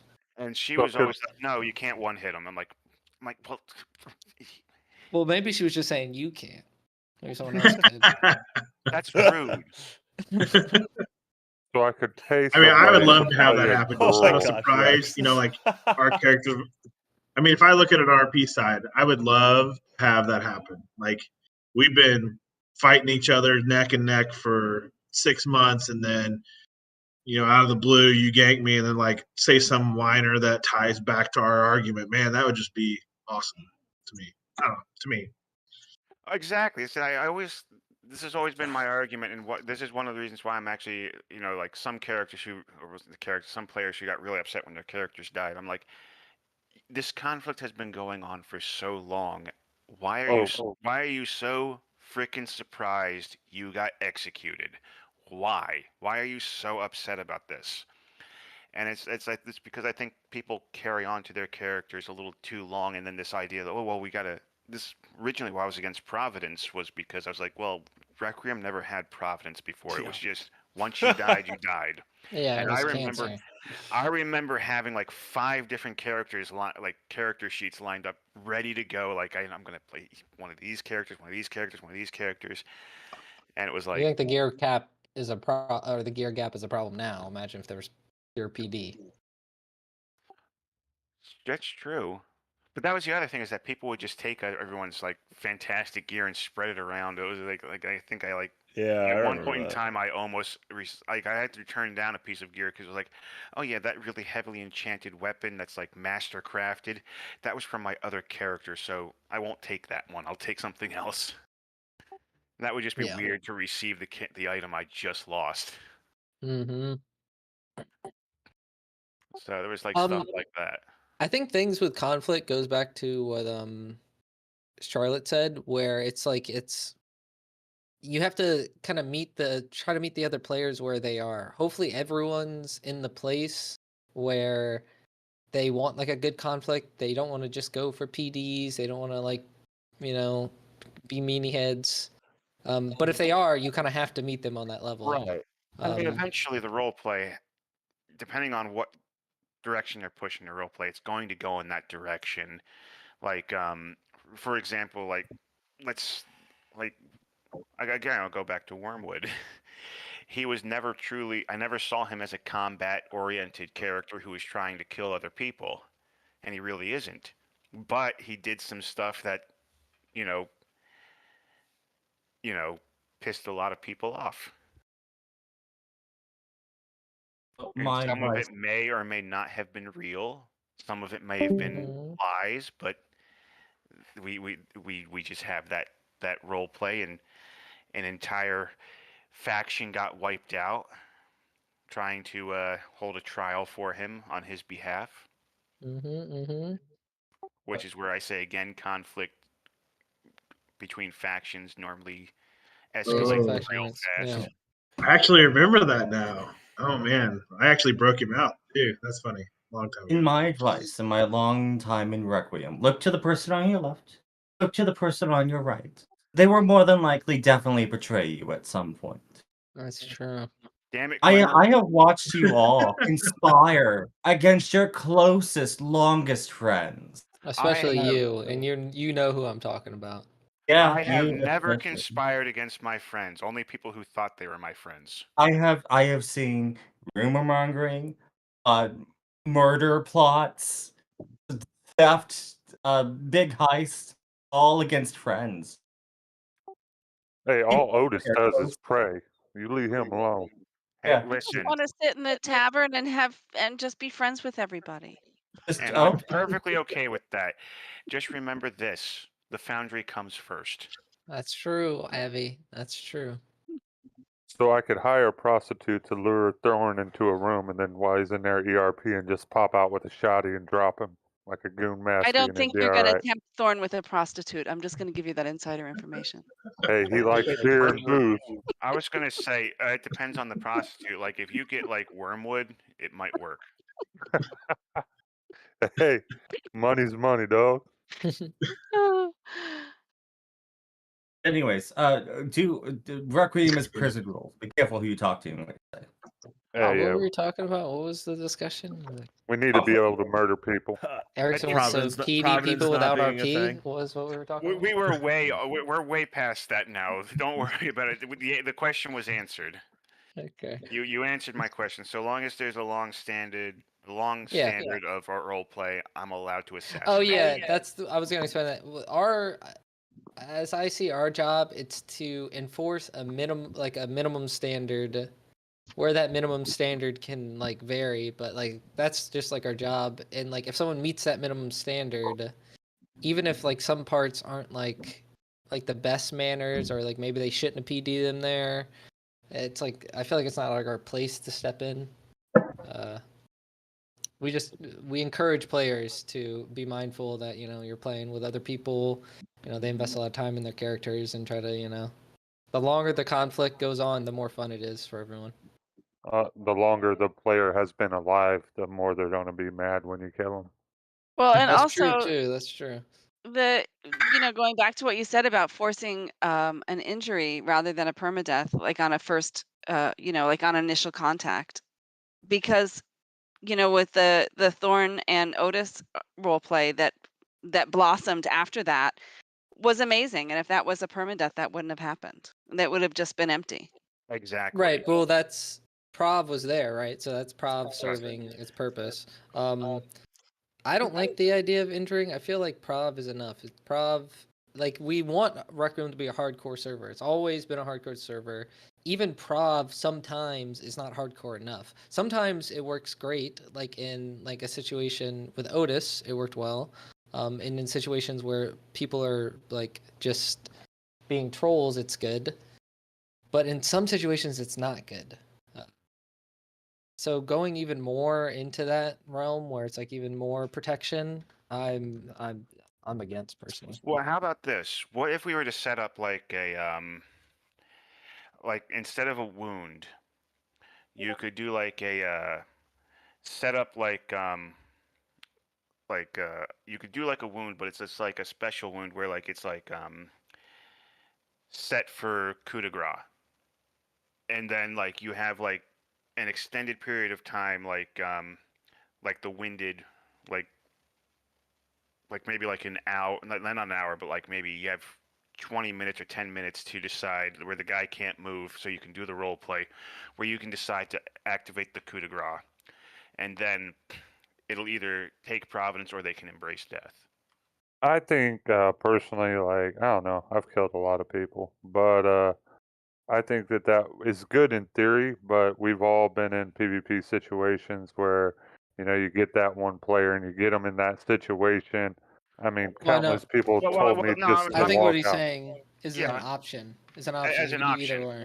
As an So option. you- That way you can do the role play afterwards, and you're not literally just stealing the Providence right then and there, and that you give this opportunity to say, well, which direction do I really want to go? Because one thing I cannot stand in this game is when you do PD someone and it's a successful PD, there's no problems PD, you're ending an entire storyline, but not just one storyline. You're ending their storyline plus every other storyline that person had with every other character that exists. And so the weight of taking and PDing a character has to be something that I think that both parties take into the account, that you're ending an entire RP line for everyone, not just for one person. But you're also adding storylines. True. Well, true. Yeah, you do get to add a storyline, but you're still ending that storyline, and that's something where a lot of people are like, well, I really wish I could have finished this, or I really sad that storyline's not going to get continued.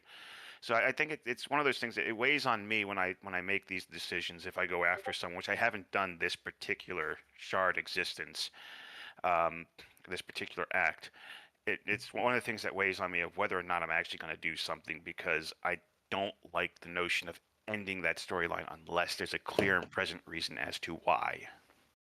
I like the idea personally. I like the idea of having the option to like grievously wound them, and it'll give them like 30 minutes of RP, and they're hobbled the whole time, and they can still be KO'd or whatever if they try to run away.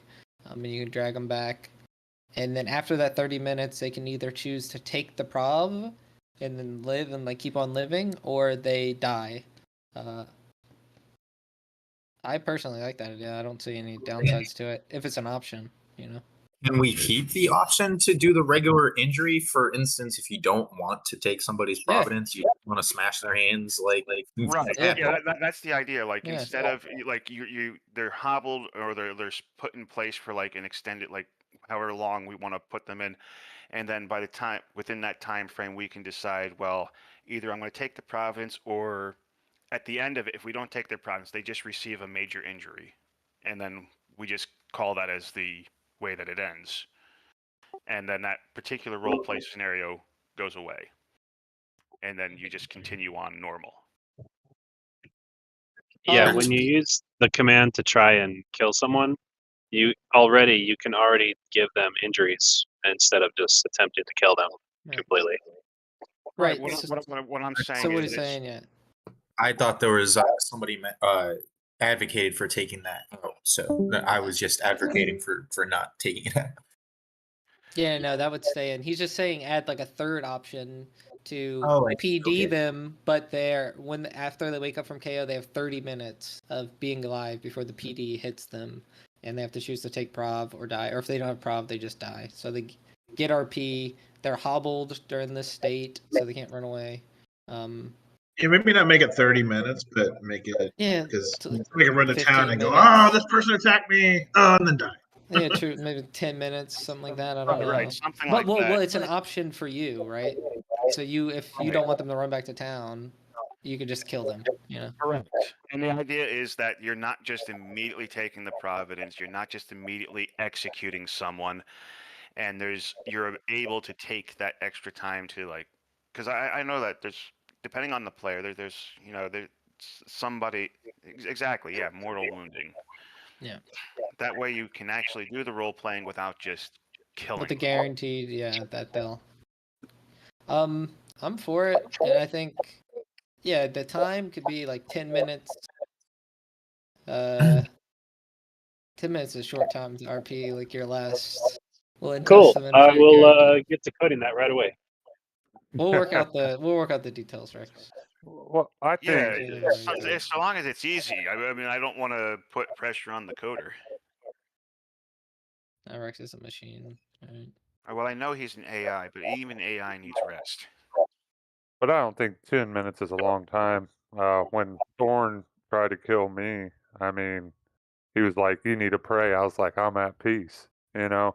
And then when he tried to kill me, and I made my peace, even after that, I mean, it was relatively very short for the wrap up of that RP, both for their development and Otis. And then when he survived, it was the RP that developed from that still was astronomical, I believe. I thought it was pretty good stuff. But yeah, the RP was good. Yeah, there's been a lot of good RP recently.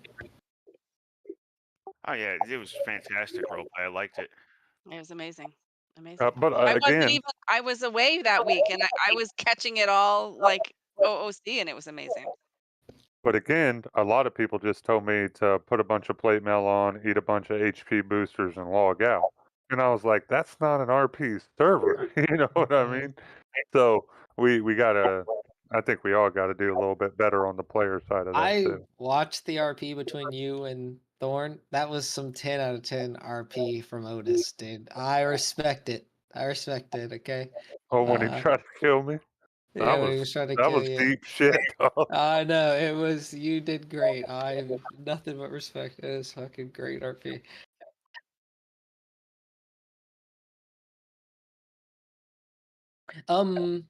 Yeah, but I feel like I don't know. Well, you're here. What happened with these gloves? What's going on with these gloves?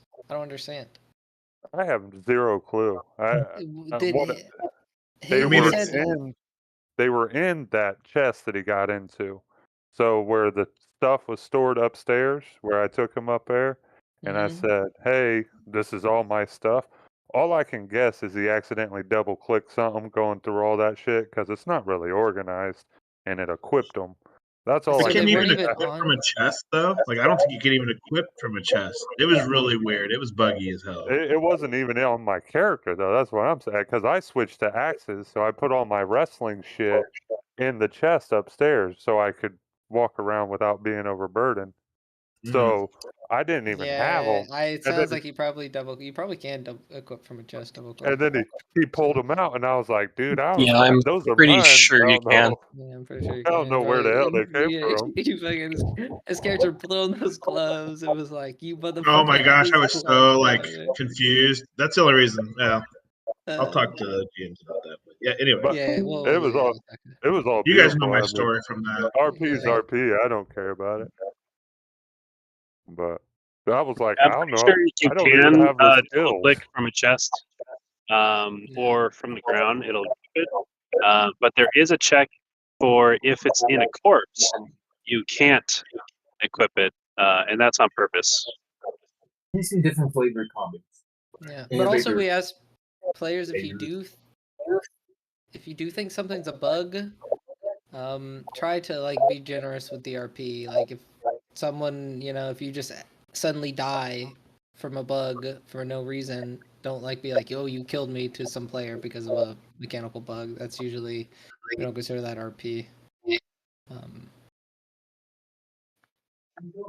There's a flag.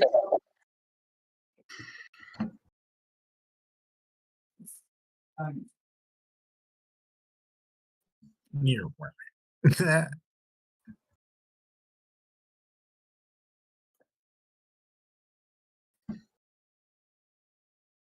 Yep. Is there anything else, Rex? Did Mount say anything? Did he come in here with a game plan? Yeah. He talked about trying to set up the storylines to get the story to the point where the map update is at. That way we can actually push the main map update.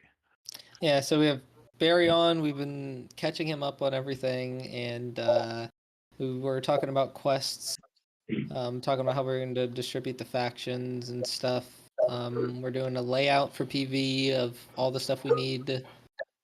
We have a lot of the stuff we need, but we're going to run through, make sure we have everything, and then talk about spawning.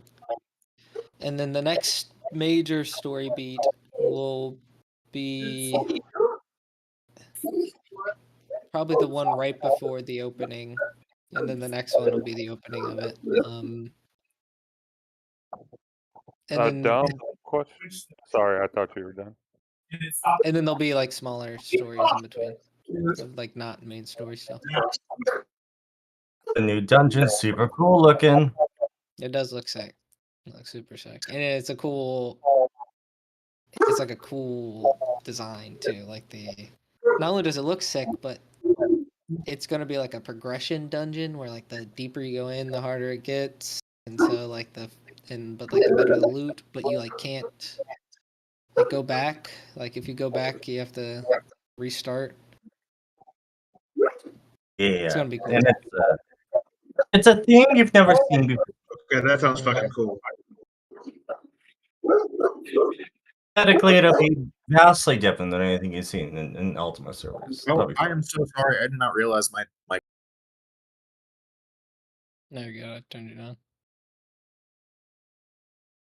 All right, perhaps dumb question and goes back to the previous things that Erickson and I were. Is there a functioning or a monastery in the game that's not overran by undead people?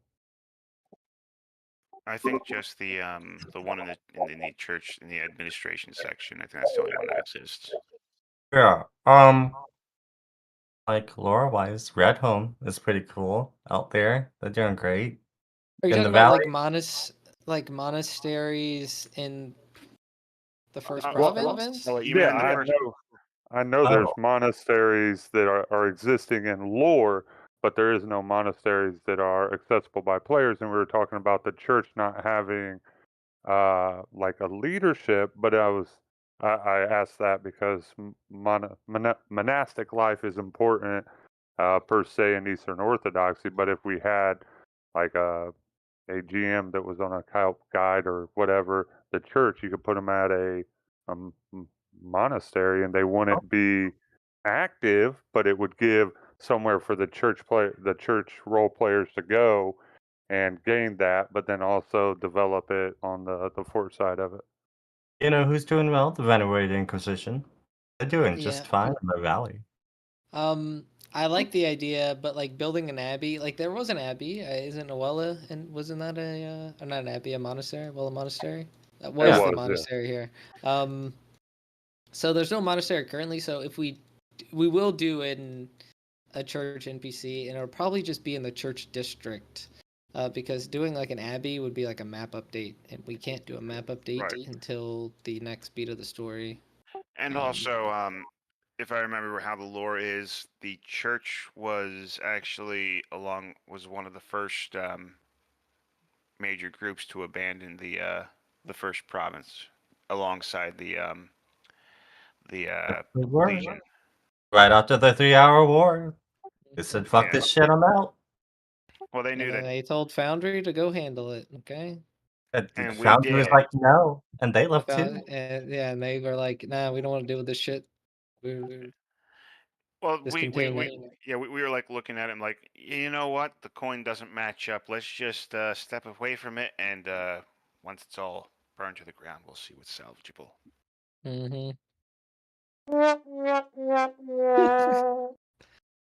Pretty much. Okay. I'll have to turn off sound words for the second chat. Very nice. No, don't do that. Leave it on. But like, if you want to do monastery stuff, I thought it was great.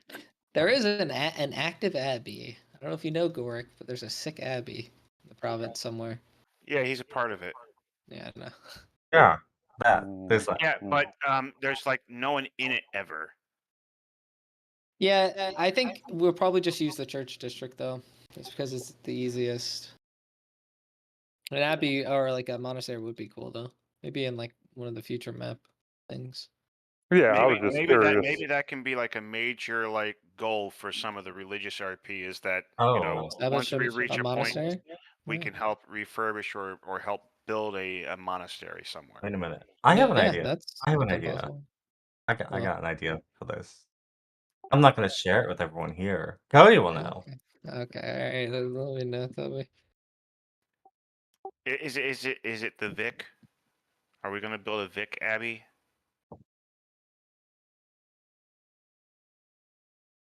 An abbey is not a monastery. Well, Come yeah, on, yeah. guys. Yeah. I know. Yeah. Well, and also an abbey wouldn't be where a bishop is; it would be an abbot. So. Yep. Yeah, I mean, we have this whole Question church about- district and no one in it. I just had a thought about. So I mean, we have a lot of church ideas and stuff because that's kind of a little bit of behind the story of the realm, right? But as I think about faction and how you have factions that I'm talking about, like NPC faction. How do you encourage players to maybe choose a side? Maybe a dungeon of VIC that you could go raid, and there's high level monsters in there, that you could fight. I mean, I know one of my characters would be interested in doing that because he's not a fan. Yeah, that's what PV is going to be all about. PV is all about picking a side of the three major factions, which is the Foundry, the Vic, the Forlorn Hope. And like there's going to be factions outside of that, like the Ashwalkers will be one. And like the Ignomortium will be another, where you can get influence. It won't be as like in depth as like the main factions. But yeah, it'll definitely be choosing a side. Like it'll be like actively pushing people who want to side with the Forlorn Hope to kill the Vic players who side with the Vic and the Vic NPCs, and vice versa.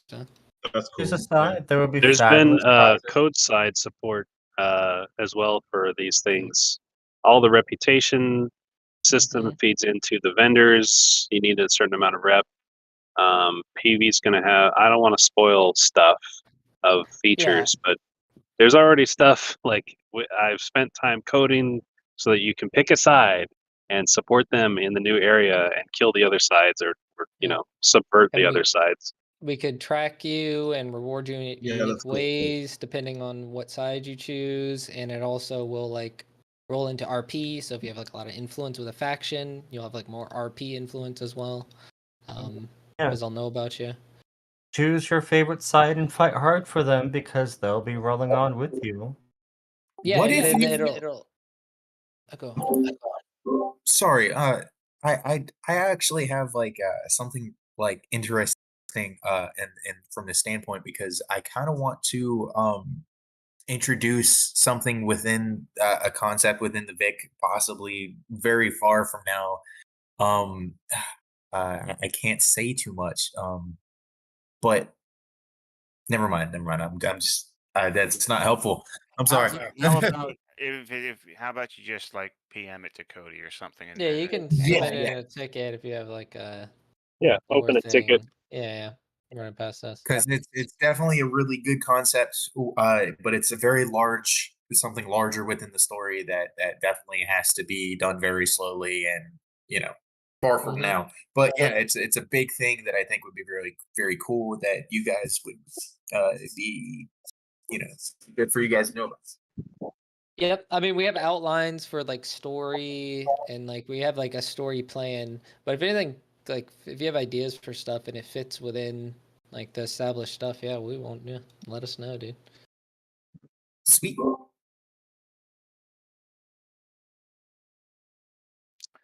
But yeah, PV is gonna be sick. That's what we're working on next. We've been saying that for a while, but we got the gears turning this time. Very optimistic. The recent changes with in regards to progression that we've talked about as far as coal and enchantments and stuff, I've definitely noticed myself.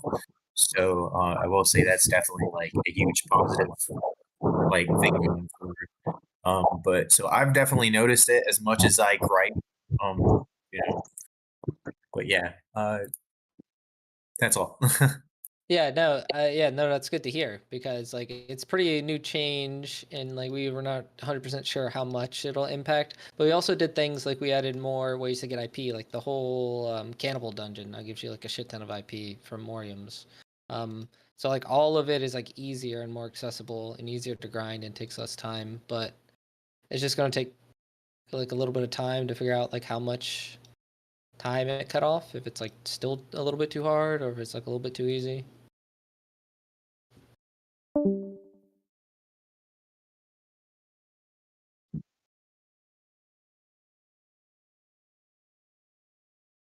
Have fun revisiting Yordle. It'll be great. Yeah, once you get strong, once you get like base gear, it becomes like a lot easier to snowball to get the rest of the gear.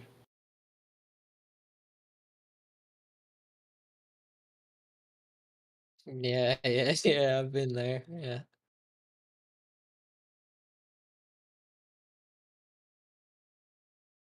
And it's not like it seems really hard to like get strong, but like once you get your your HCI augments are a big power spike, because then you can do like Ashwalkers a lot easier and do PvE a lot easier, and then your on hit weapon, so your like weapon damage bonus and your like hit lightning are also like major power spikes. And if you have those three, you're like, and you have Masterworks, you're already like pretty strong.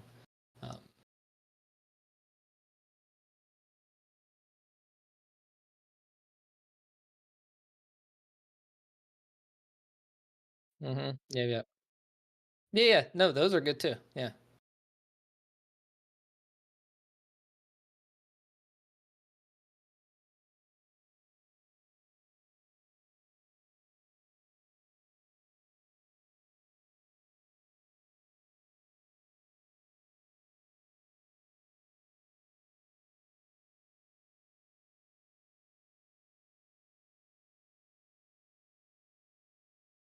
I couldn't even tell what it was, to be honest. It sounded like rumbling. All right, Oh, I was that think I it? muted you for a little bit. So Yeah, I like turned you down a little bit. yeah, on the enchant thing, we did talk about like hit fireball, hit lightning, tying that to like mage skills, so that It already they is tied. do We more damage. looked at it. Remember? We looked at it, and it is tied to, I think it's tied to linguistics. Explain a little bit I more. don't know that it is. Yeah. So like if you have hit fireball and you It does have more mage skills, damage. then yeah. I think it's tied to But all both I'm saying int is that and linguistics, actually. yeah. And I don't think it's working right. Yeah. Well, all I'm saying Well, is it might not that be. that kind of stuff I will be looking through. So there might be tweaks coming. Yeah, it might be working, but the buff is like really small. It's like 1 or 2 damage. Yeah, that's not, the scale is too small. Yeah. Needs to be a difference if you're a full mage doing the quasi hybrid thing as opposed to just a warrior with hit lightning. Yeah, if you do that though, hybrids will probably just become the best. Well, I mean, they they, kind of are. they have a lot of downsides. They have to They deal with already too. are. They're all like the best. Well, almost the best. I still feel like plate. Like if you're going like plate hematology, it's better. One thing I just did on my local build is for the summon diabolism weapons, I've converted the damage that they do. Like when you hit, you do like 17 damage, right? Instead of doing the direct damage, it'll be added as a plague stack for that amount. Oh yeah, I saw the changes to the magic weapons. I mean, that's really cool. The only problem with it is you don't get to choose the weapon. So like you'll get a crisp 90% of the time, and you may not even use one-handed. Yeah. You know. So for that, Yeah, I removed the cooldown, which was 5 minutes. So at least for right now, you'll be able to, once I do the update, you'll be able to just summon it a few times. So you get the one you want. Oh, cool. Cool. But I'm not opposed to changing it, adding the little tiny menu that pops up, so you can choose which of the 3 weapons. Because we do that for like summon creature. I think like another solution though is to like give them the option of the weapon or the like temporarily enchanting their weapon with the property, you know, like they can either spawn the weapon or they can apply the chance to apply plague stack to whatever weapon they have. Oh yes, please. We would have to review what all the weapons do. Yeah, make sure that it's might be too balanced strong though. first. Yeah, it might be too strong. That's why we have to review and look. But it's that interesting in completely negates testing. the While I was problem. testing it with like the bone scythe, which is like the two-handed, fully skilled out, doing like 40 damage a hit. Then that damage is converted to the plate stack, and then it's like a weird build up slowly over time. Kind of interesting. Wait. But then Is I was the thinking like, damage the damage of the plague is based off of your weapon damage? yeah, so it gets, instead of adding an additional stack, it just converts all the damage you would have done into a stack. into a stack That's that gets split up so into the die. spicy, but it's probably OP Rex. That's so spicy though. I know it like builds That's up over time. probably broken though. That's probably broken because you can multiply the stacks. Yeah, right? I'll be right Because back. you I'm gonna can- check it. Yeah, you can apply because like you're hitting for like fucking like 150 with a weapon. So you're hitting like 150 stack, 150 stack, and then you double the stacks. Well, like fully decked out, I could do about 40 damage, and then if I turned on rage, I could get that to 80 damage against an NPC. I think the best, most balanced way to do it. You can go ahead, Charlotte, if you want.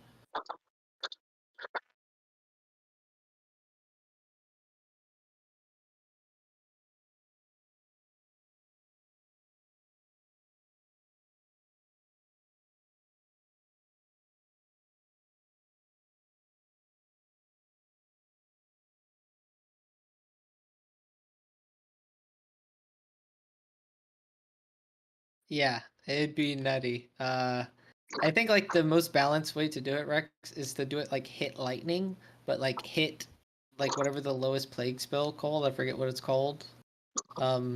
It just hits that spell and it rolls off your It was mage doing stat. a one stack of 9 damage. Well, no, what I'm saying is like it doesn't convert your weapon damage into a stack. It just like hit lightning. Whenever you hit, it does your weapon damage, and it has like an additional chance to apply plague stack like hit lightning. So it would roll the So like damage a based off of your 30% mage. chance. Yeah, and it would roll it off your mage stat. So if you're more invested into magery, it'll be a bigger stack. Okay. I think that would be that's- cool if it was the enchantable to your current weapon. I don't know if it'd be useful if it wasn't then. But it's hard to say. I mean, right now it's actually active right now. You can play with it right now if you summon the Chris and just start hitting something. Yeah. The stack is only 9 hit points spread out over 9 ticks, so it's really not that much. Yeah, it's not broken, but if you can apply it to other weapons, yeah. Which, All right, I'm gonna head out. Alright, see you, man.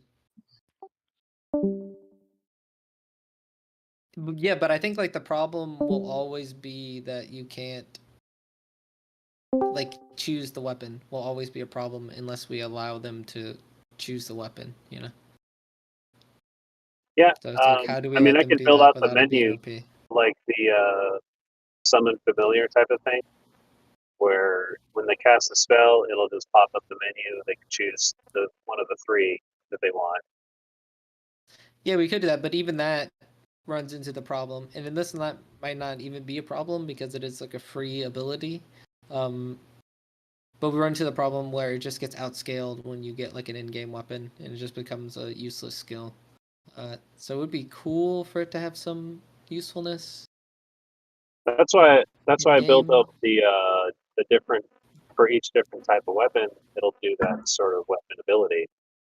Like the arch magic, whatever that thing is, does the chilled stacks, and divine does the heat stacks. Yeah. Right, but I still don't think it will be better than like a fully enchanted masterwork with augments. Oh yeah, for sure, I agree. Yeah. So like once you get that, you'll never use it, which is maybe fine. We could maybe leave it like that. I think it's cool that it applies to things, but I mean, you can't apply like you can't apply chill stacks via a weapon with a masterwork weapon. It has to be the summoned weapon. That's the point of using it. And if you're in a party, you apply those chill stacks and it's like slowing them off from running around. Maybe there's some utility there.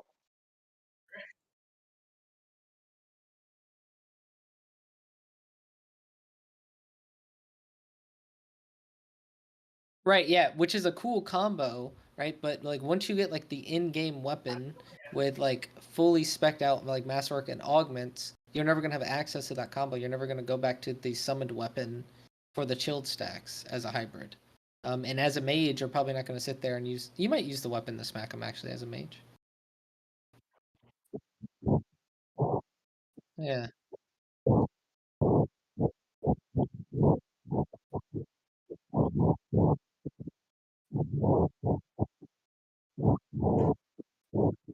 I mean, durability is like a non-issue.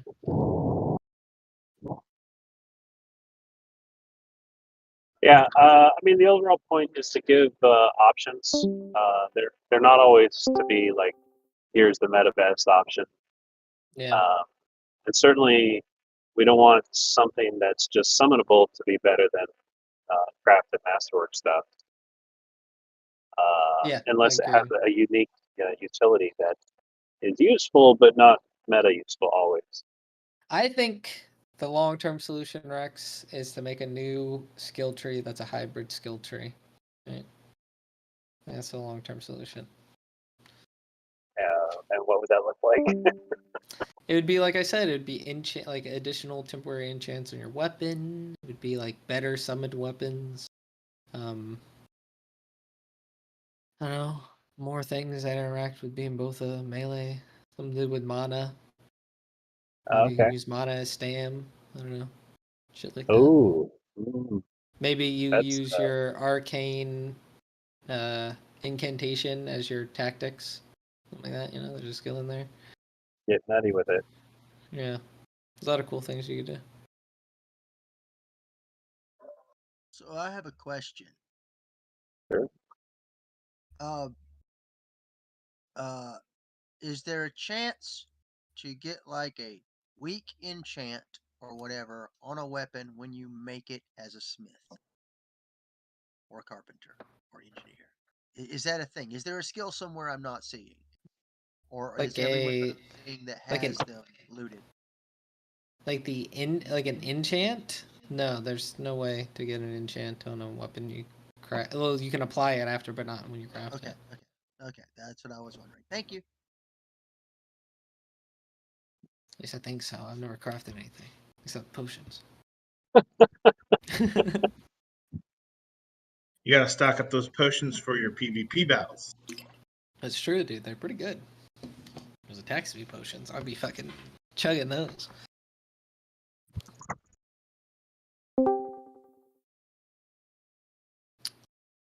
So for a little while, I haven't understood what you guys were talking about, but it did remind me of something that we had talked about in theory crafting a long time ago, which was changes to the hunger bar.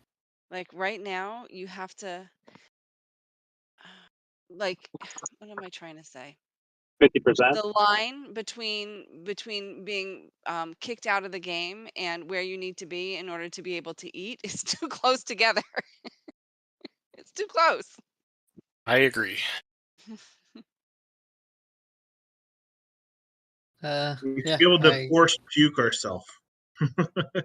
So, like I don't agree have with much force experience with UO, but the game that we came from, me and Hexus and Charlotte, had a system where before you went to the dungeon, you'd go and you'd like chop down 4 trees and burn off some hunger. That right now, if you've eaten, now you've got to wait. You have to AFK or you have to find some place to role play, and it's hours to get from full to starving, and you have to be starving to eat, and starving is like 3 hit points above, like your client is going to crash. Yeah, I literally. Okay, I got a solution. Wait. I'm not fully understanding. So Go ahead. I've got a suggestion. Stamina. I would say I agree, but hold on. Let me understand the problem first. So yeah, When do you get kicked off for being hungry? At what Under point? Like Somewhere when? in the Under 40s, 50, like you're right around 40, you get Yeah. kicked And off. why can't you Drink eat and food. before 40? Well, you can eat before 40, but if you eat, then you're it's like it's You're wasting the buff. extremely yeah, and it's sensitive. Like if you eat something too much, now you don't you don't have room for the next thing. It it's not working. And you want the okay. So explain this to me. Like you want to eat the food because You want you the want buff. like the stat buff, or you want like the Right. grit buff? Exactly. All of that. And so The you can stat eat buff to one do thing. what? Like hunt? Right. Okay. So you can if you're hovering Mine. like in the high 40s, 50s, you can eat one thing and then and say your grit's full. So now you've eaten something. You didn't get the benefit of the grit from the food, but you've got the stat boost. So you have something with you for later so that you can have more grit. But then if you eat that, you can't like it you only can eat two things. Um And you have to be absolutely starving to the point where the game is almost going to kick you out in order to eat two things. I like the idea of tying in stamina and hunger, where it's like there's like a base rate in which it falls, but then if you're like using stamina, so if you're chopping trees or mining or using special weapons.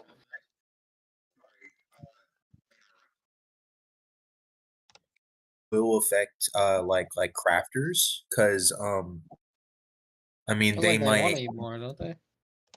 Well, yeah, I mean maybe.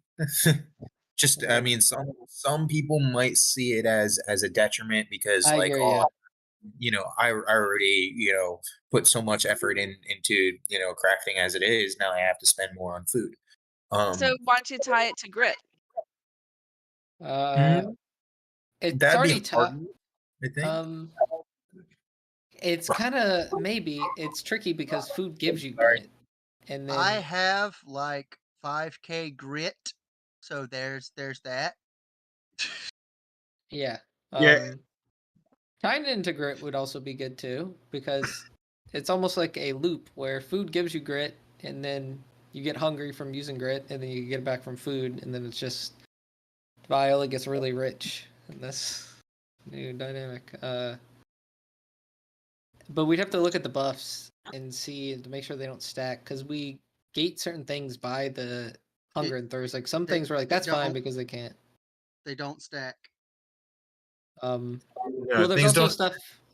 There's like Oh, so- hidden mechanics too, where if you like, there's like a low chance for stuff to happen.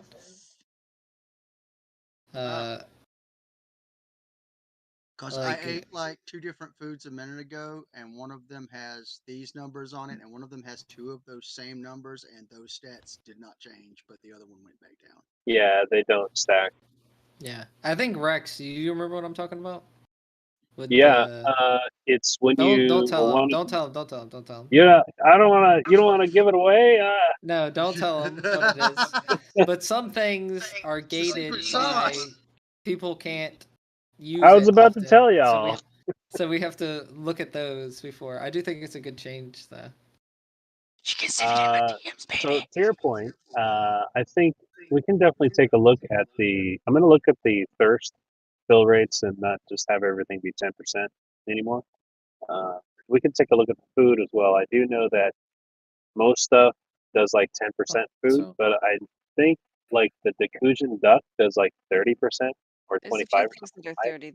The duck, the meatloaf, the protein flatbread. There's a few things that are 30. Yeah, and so the idea there is a balance, and the amount of buffs you get from that is going to be stronger because it's filling more of your hunger, which means you can only eat that a couple times before you're completely full. That's kind of the loop.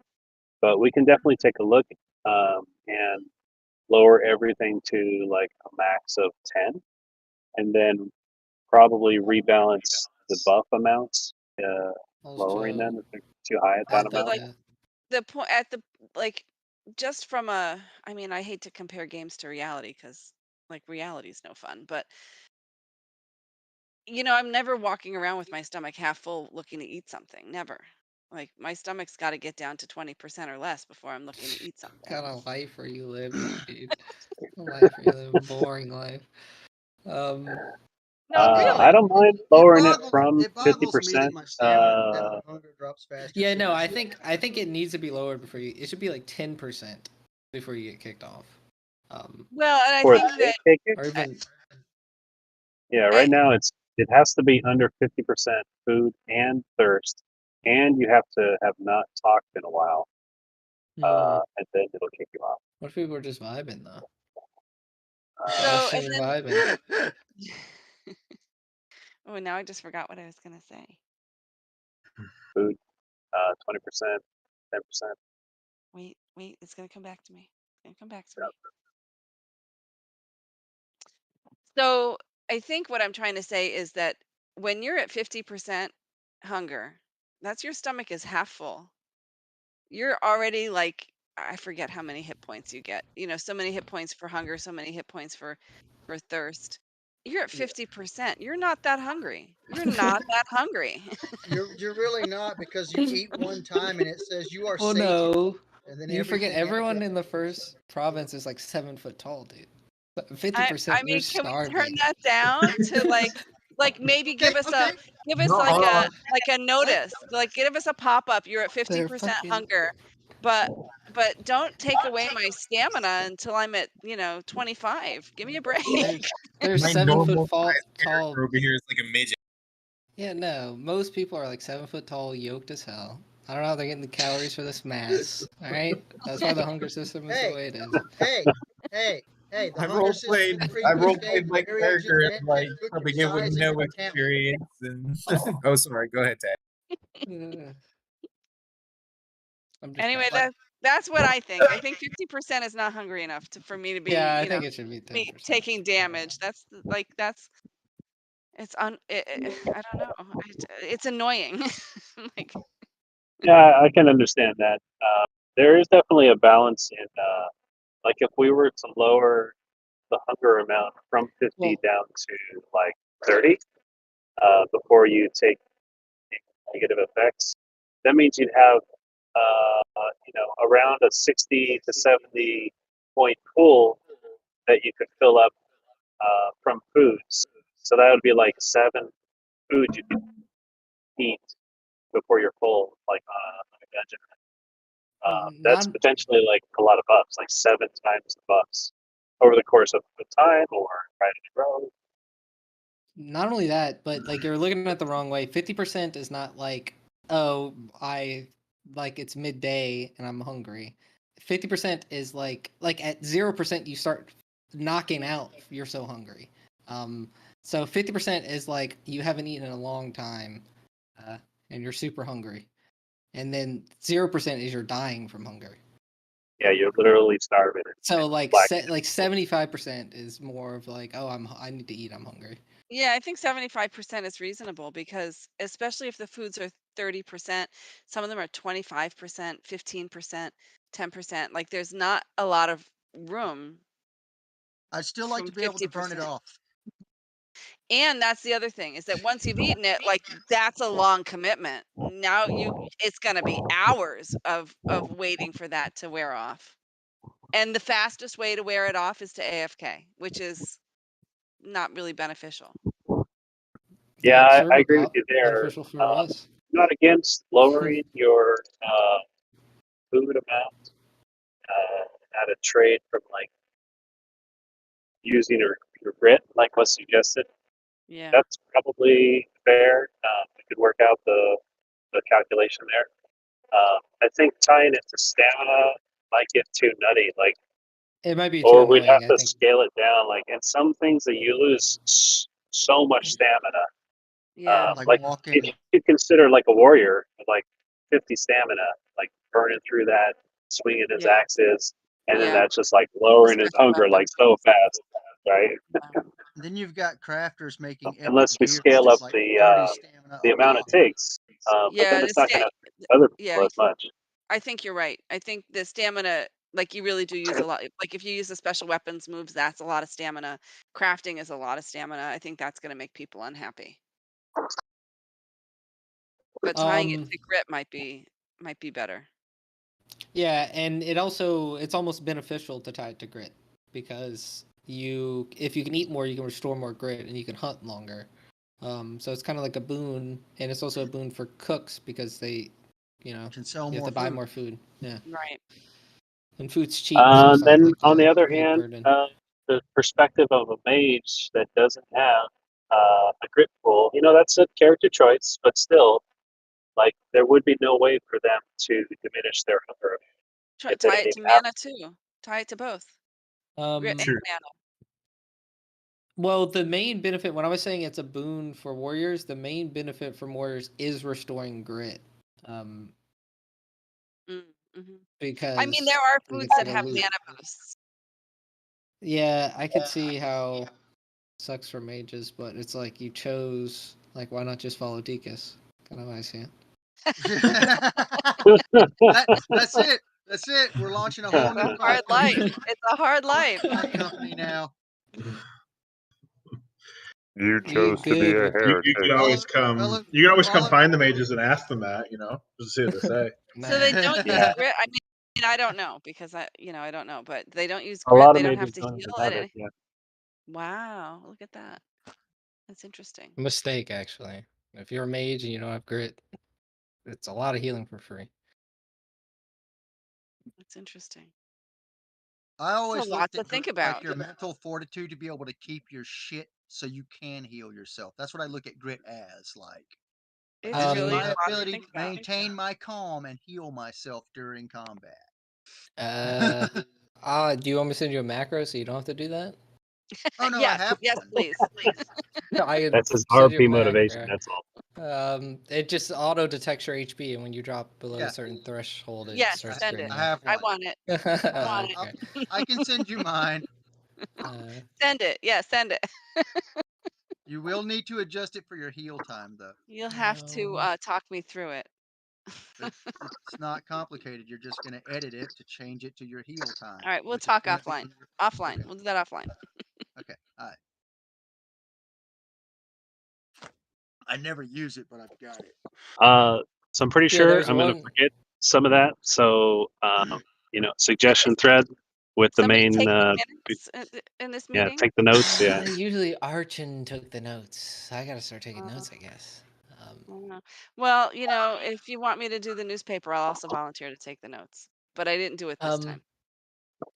Yeah, I'm not sure. I mean, like, in what capacity do you take over the newspaper? I mean, isn't it just like organizing articles and talking? I'm not Yeah, well, really sure. let's talk offline about that too. Yeah, well, yeah, we'll talk and ticket.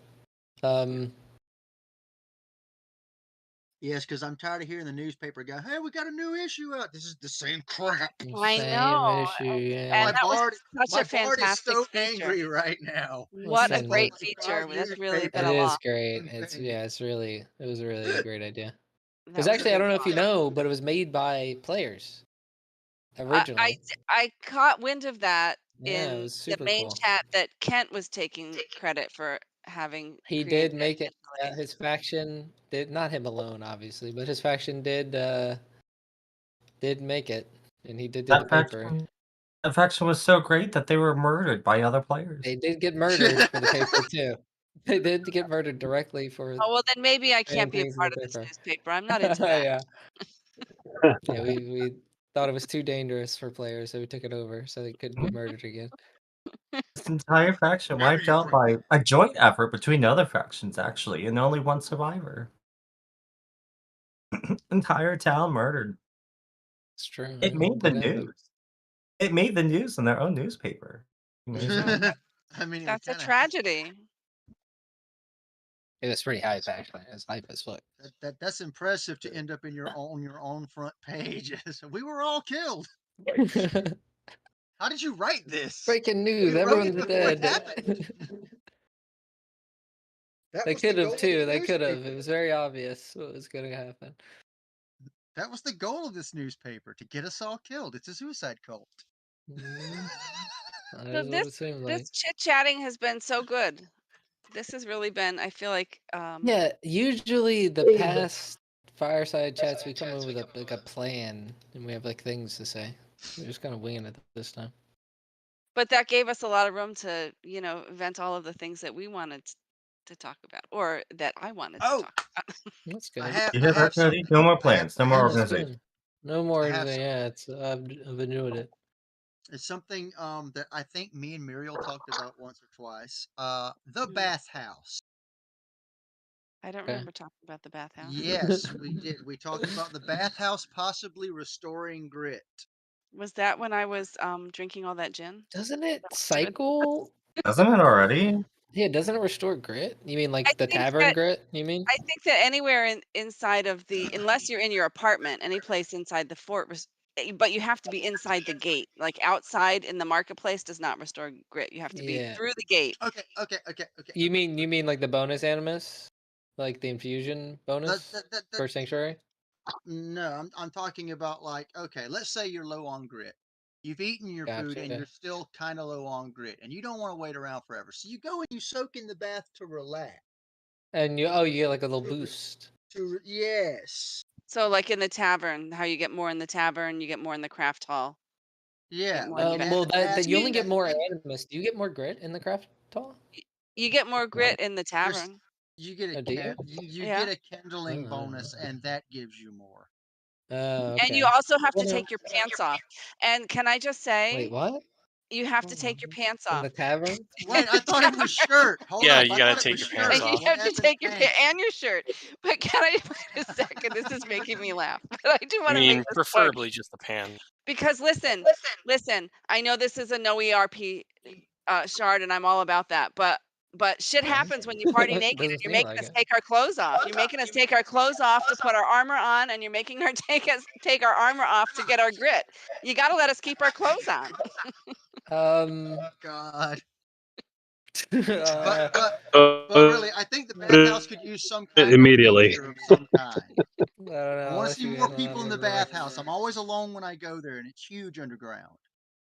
Yeah, that's a nice feature. It's really underused.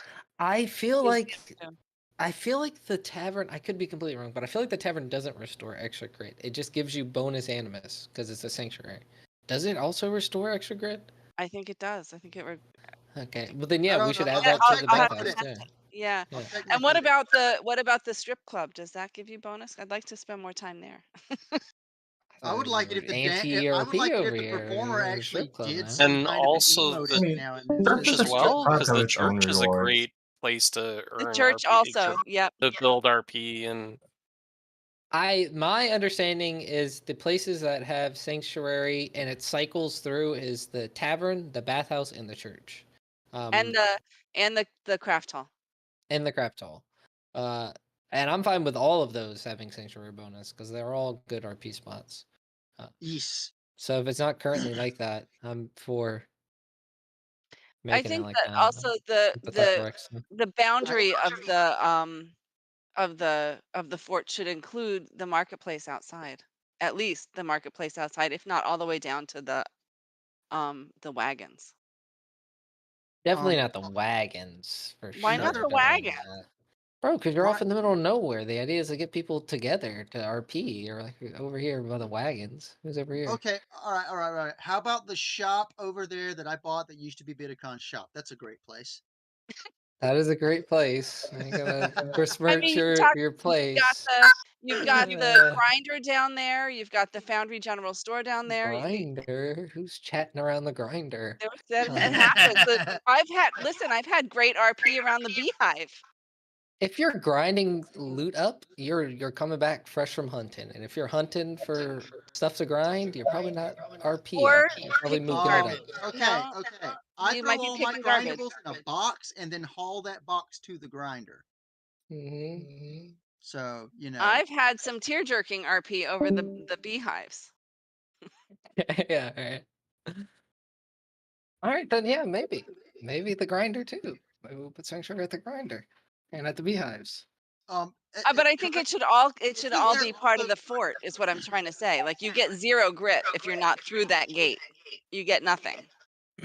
Yeah. Well, the reason for that is because it's to push players to come back into town to interact, so they can't just live off in the middle of nowhere. Well, they can, but they have to eat food. But outside is where the shopping is. There's like shopping right there, and then down by the wagons there's shopping. You can't go Yeah, shop. I mean, you there's sanctuary can. You're right not. lantern. You just don't earn anything. You gotta say, okay, we gotta stop talking because I gotta go back in and get my grit. Like that's How you know much? like you want You're you like want to try to burning. limit that. You're like, how much grit do you use in a day? I Like, don't what are know. you doing? I don't know. Yeah, I, it you know, doesn't take that I long. like a coyote bites me and I die. Like I use grit. What can I tell you? It doesn't sound like it if you're dying to coyotes. No, you just, to me, in my experience, now my experience might be different from other players, but like getting grit isn't that hard. You like go to a hunt, you go chill in town for like a little bit, and then you have full grit. So I don't think you need it shopping. I do think you should get it in other places where you can like idle and potentially find RP, like the Sprinting would be bathhouse a in the church. drain some hunger. I think sprinting. I mean, consider Mariel, that whenever if they tie in grit use to hunger, then that also means we'll be able to get more grit back by eating. So, Yep. I mean, that kind of does remedy that a little bit more. All right, that's good. Yeah, just snack while you shop. Have a little snack. Yeah. Well, it's just that, if you're watching the grit clock and you're outside buying something and you're talking to somebody, you gotta say, oh, wait, I gotta run What are inside for you a minute. min-maxing that for? I don't even understand. Well, listen, I'm a gamer. What gamers game. That's the way it goes. You know that you can just role play without reward, right? Like you can just I enjoy the know. story, No, you can't. just hang out, like socialize, That's develop your that's character. another question I've got. Okay, so I understand that bosses get locked down for a reason. But my question is this: like, is there something else they could drop during that cooldown period so it's worth fighting them again? I mean, they still give infusion and stuff. I think. Oh no, some of them don't actually. Some of them give infusion at the gauntlet level. So no, some of them probably don't give infusion. Yeah. Yeah, I don't see why not. The only problem is we have to look because it would be like basically double up the gauntlet rewards, so it depends. But we can give them something probably.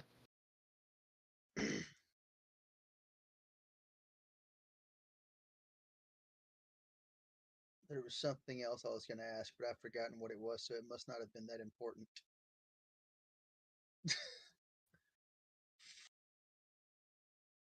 We gotta look at the gauntlets. Oh yeah, a bear brought me a beer today, right when I needed it. I was happy about that. That bear was like, "Hey drop off a Yoki, we bear? should take that lady a beer." Oh, Hey, here's your beer. Well, thanks. Kablam! I was thirsty. So you killed a bear and there was a beer inside it? Well, usually they give me cooked corn or some stupid crap that I can't eat. So, yes, I killed a beer right when I need a drink. I had just hit below the 50 mark, and it's like, hey, you're taking some stamina loss or whatever from not having enough to drink. And then the bear runs up, and I was like, kablam! And I was like, a beer. that's Deakus, baby.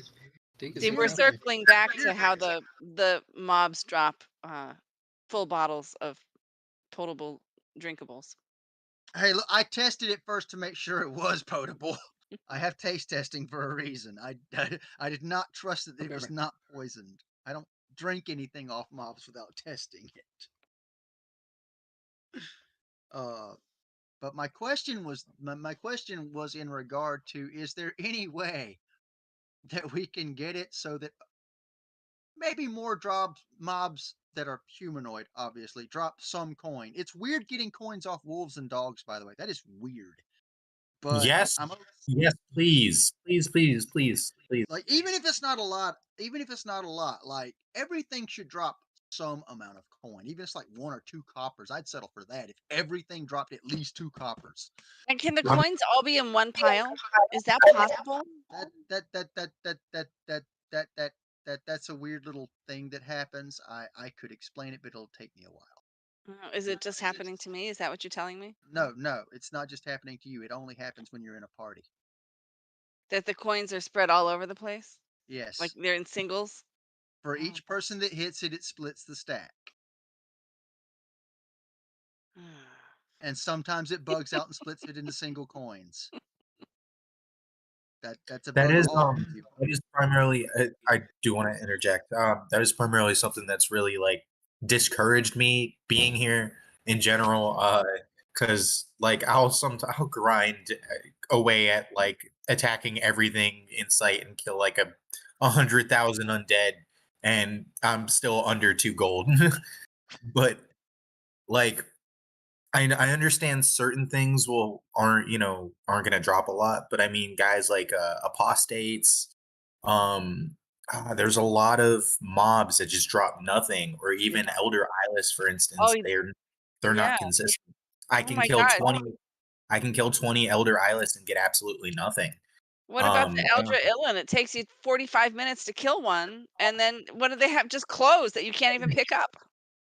Yeah, I mean, well, they have a chance to drop alchemical silver and heartwood, so I mean that's kind of nice, but Never seen it. that's not. Yeah, I mean, I have like 7 ingots of alchemical silver from grinding weapons up after the course of a year of killing Elja Ellens. So I mean, that's a lot. That's a long time, and 7 ingots is not really enough to get you a EO weapon. No, it's not. So I mean, but yeah, I mean, when it comes to like collecting money from PvE, there's a lot of mobs that just don't really help you out. I mean, right now the main way to get money an hour would be to fight rats, and that drives me insane with the muck boots. Like I can't get them to work right. Like it gets me through like a quarter of the way before they're breaking on me. Yeah, I can see how the muck boots are annoying. Rex isn't here, so I can't really talk about it. I think they're too annoying for the Ratmen. But in terms of like some things dropping good coin and other things not, usually like the stuff is balanced based off of like multiple drops. Like some stuff, like the Ratmen are designed to be good for coin because it's like an early game dungeon, and like what you want early But is it's gold, not. so you can buy Masterworks. What? What early game person gonna go in there and live? Yeah, I mean, I'm dead as shit in there. I go down there Well, to it's the like a first fleet mid-range attack, dungeon. It's and then I'm dead. Awella is the early game dungeon, but Ratman's like the No. mid-game dungeon when you're trying to get Crypt in the your graveyard. Masterworks. Crypt Yeah, in the there's graveyard. Graveyard, then there's the Awella Awella, surface, and then there's Ratman. But that's like the idea is to give you the coin to buy your Masterworks, and then you can move on to try and get them the You named augments and the enchant. you named the progression really well. It's the Crypt Graveyard, outside of Awella, and then sewers. Yeah, I think that's right. What about the altar outside of the fort in the swamps that used to function? It used to like spawn first. It was a first wave was a bunch of undead. Then the it was bunny up the spawner? bunny, yeah. Is it That not working? hasn't been working for quite a while. And I don't know. Like the best I got was 2 swamp creatures last time. yeah, I'm not sure. We killed the bunny together once. I can probably do it now if it was functioning, but I don't ever remember it dropping anything, or I didn't have skinning at the time for like my like 9 months or No, so. what it drops is jewelry, enchanted jewelry. But it's a low chance. It used to drop master recipes, but those are gone. Yeah, those are gone. But it's a good, like I killed it a bunch on my character. I've killed it a shit ton of times because it's like a good way to get like 3 HP, 3 stam regen jewelry before you get enchants. But it was working before. I have to look at it. So if it's not working, Yeah, I'll fix it somehow. We killed Hexus and our characters killed it a long time ago, like I'd say maybe 4 months ago, and it stopped working because I'm kind of running around all the PvE places trying to build some sort of wealth for the guild. Yeah, I just gotta figure out why it's not working. So far our wealth is in iron And sulfur Yeah, and it's in sage. resources. It's not in coin. Well, like coin's actually not that hard to make. Like when I had to make a bunch of coin, I made a shit ton really, really fast. Like if you have gear, you just do eyeless, then you do, then you do the pirate, what they call it, the black sails gauntlet thing over there, and then you just clear a little bit of a Wella. You don't have to clear that much just for some more stuff, and then you Take us with you. no. Fair. I don't grind for gold anymore. It's actually cancer. I don't recommend anyone doing it. But if you're determined, you can make a lot of gold really fast. I've never seen the pirates. I will take you to the pirates. Yeah, We they're will not that die. far. Take me to the They're- pirates. Yeah. Now that We might now that not I'm die. working on We might not gambling, die. I might actually do it. But I'm like in a whole different bracket now that I've taken parry and finesse. Mm-hmm. I told you finesse was great. It's even better when you don't wear armor, arguably. See, shit happens when you party naked. You gotta let us keep our clothes on. Is what I'm trying to It's say. not. Anyone who thinks it's better if you I was don't have about to armor. say, I need that HP and the resist. I'm not Yeah, it's playing. not. You lose out on the augments, the enchants, the bonus stats from the HP, and the resist for 20% extra dodge. And even with the snowball, even if you get to 100%, you'll just die to on hit procs because it doesn't matter if you dodge or not. I'm basically relying on the natural HCI from leather right now. Like I have 0 HCI augments right now, and I'm doing all. Yeah, you need those. Those are like the biggest, Yeah, especially for yeah. PvE. They're like in PvP, it's big too. But I mean, I can do almost most of the like mid to late, but I can do ash walkers, just not safely. I use Yeah. armor when I'm fighting things that cast magic, and that's the only time I wear my armor. So what is the HCI comes from the clothing? But you have Yeah, augments or the weapon too. Or yeah, augment? you get And skills. natural HCI from wearing the light armor, so that'll give you up to like what is it, like 10, I think. That'll give you 10 hit chance I think it's increase, higher. and you'll get hit chance. You'll get hit chance increase from your weapon too. So that's what I'm relying on. I have like 20% and that's pretty good for me, including because I also have Grandmaster both tactics. So I mean, I've been at it for a while. Brother, you gotta cap your HCI. It's night and day. Even for like hunting. Yeah, it definitely is.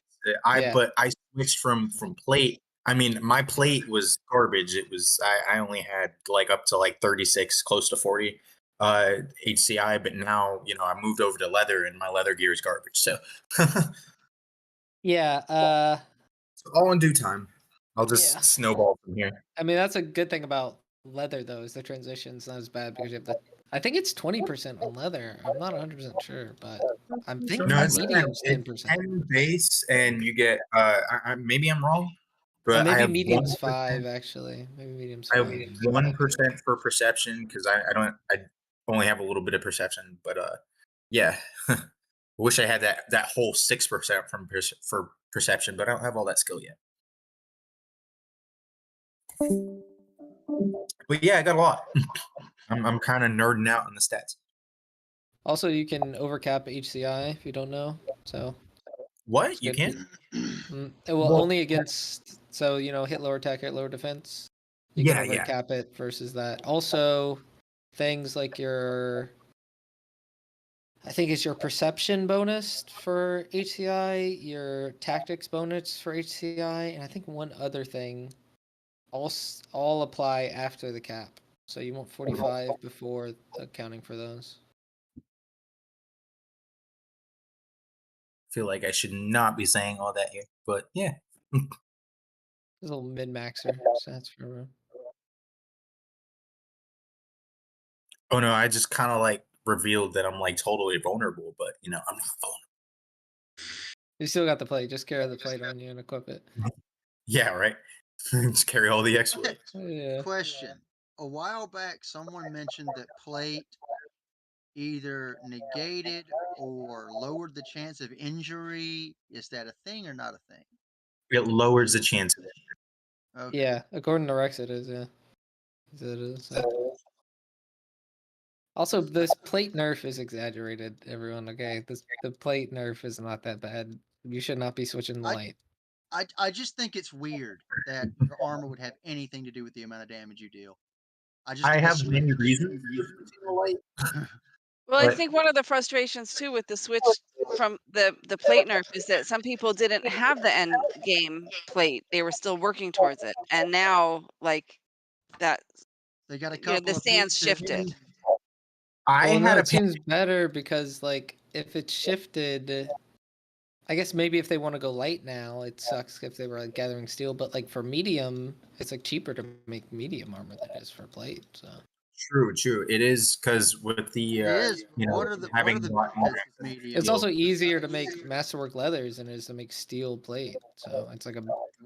I don't know about that wool. It's that stinking wool. It is. But Well, sheep do no, not drop it's enough so wool. easy to get Sheep do masterwork. not drop enough wool. We've been trying. Do Not gonna lie. you not know the sheep loop? I know the The northern loop. How much Well, wool do yeah, you guys get a day? I Talking don't, about like because I spread grinding my being opinion cancer, like grinding for wool is much worse than grinding for coins. Well, how much wool do you get? That's what I'm Me saying. normally, because it's not my focus, I only get like 40 wool a day because I'm out doing like everything. Well, and it's like, how much do you need for a masterwork set of? So okay, wait a second. I Oh, calculated no. this one time. Let me see if I still have my note. If I did Ashford was calculate here, he could tell. We were trying to do gloves. Yeah. So recently. yeah. So It for probably burned a through, like, masterwork set, you're gonna need 2,000 wool. That's a lot of wool, huh? Minimum. That's a lot of wool. Minimum. That's if you got good That's RNG. that's assuming you're gonna have like 60 to 100 chances per piece. You're gonna need 2,000 wool. You 5,400 leather, 2,000 wool. And twice as much wool as ingots if you're doing barbed or the it's a lot of wool. And there's just not that much wool out there. I sell wool on my PC. Okay, that's how I make my money. All right, we got to keep it rare. Buff light Well, armor just so to go. where's that super high. vendor so we can buy all the stock all the time? I know that Okay, does seem too steep because even when I did it, I was getting like 80 to 100 a day. I can't And get that if many. it's- And there's a lot if of it's, like- places I can't go. You know, for crafters, like, you know, I get like I can't fight a bear. I have to run away. Why not? Why not? Is that RP reasons? No, because I'm a non-combat Old-fashioned woman reasons. Yeah, What? I guess like a normal person probably couldn't fight a bear. Solid RP. She's not Aura and goes looking for the bears because they're fun. Because she needs a beer. No. I mean, she could always call on her crazy friend. I feel like most of the wool spots are pretty easy to access if you have like the basic defenses. Now if you have zero defenses and you're going out into the wilderness and a bear attacks you, then yeah, you're kind of fucked. Yeah. Wait, how did you survive Torment then?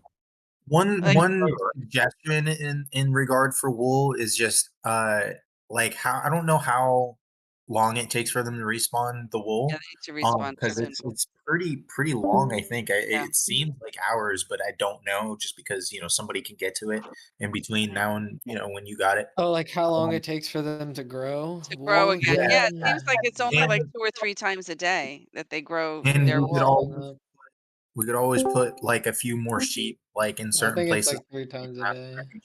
Yeah, that's not enough times.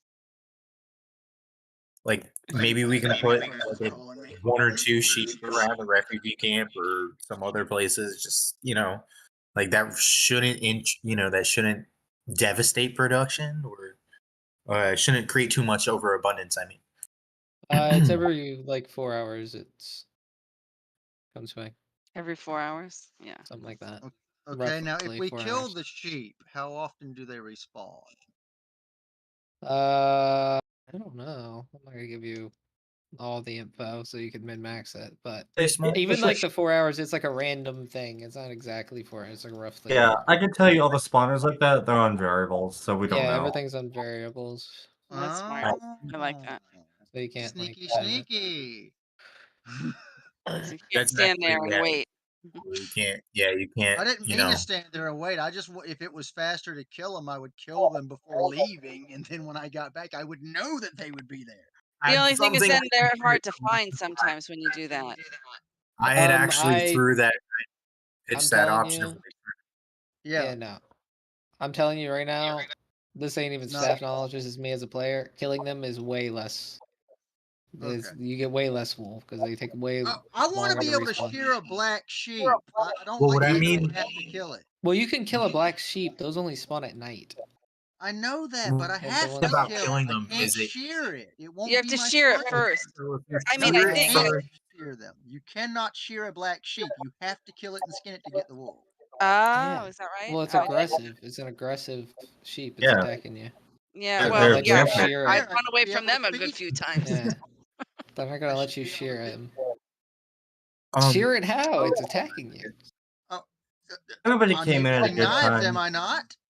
There was a moment when the darkest hour was not dangerous, but now it is. You're welcome.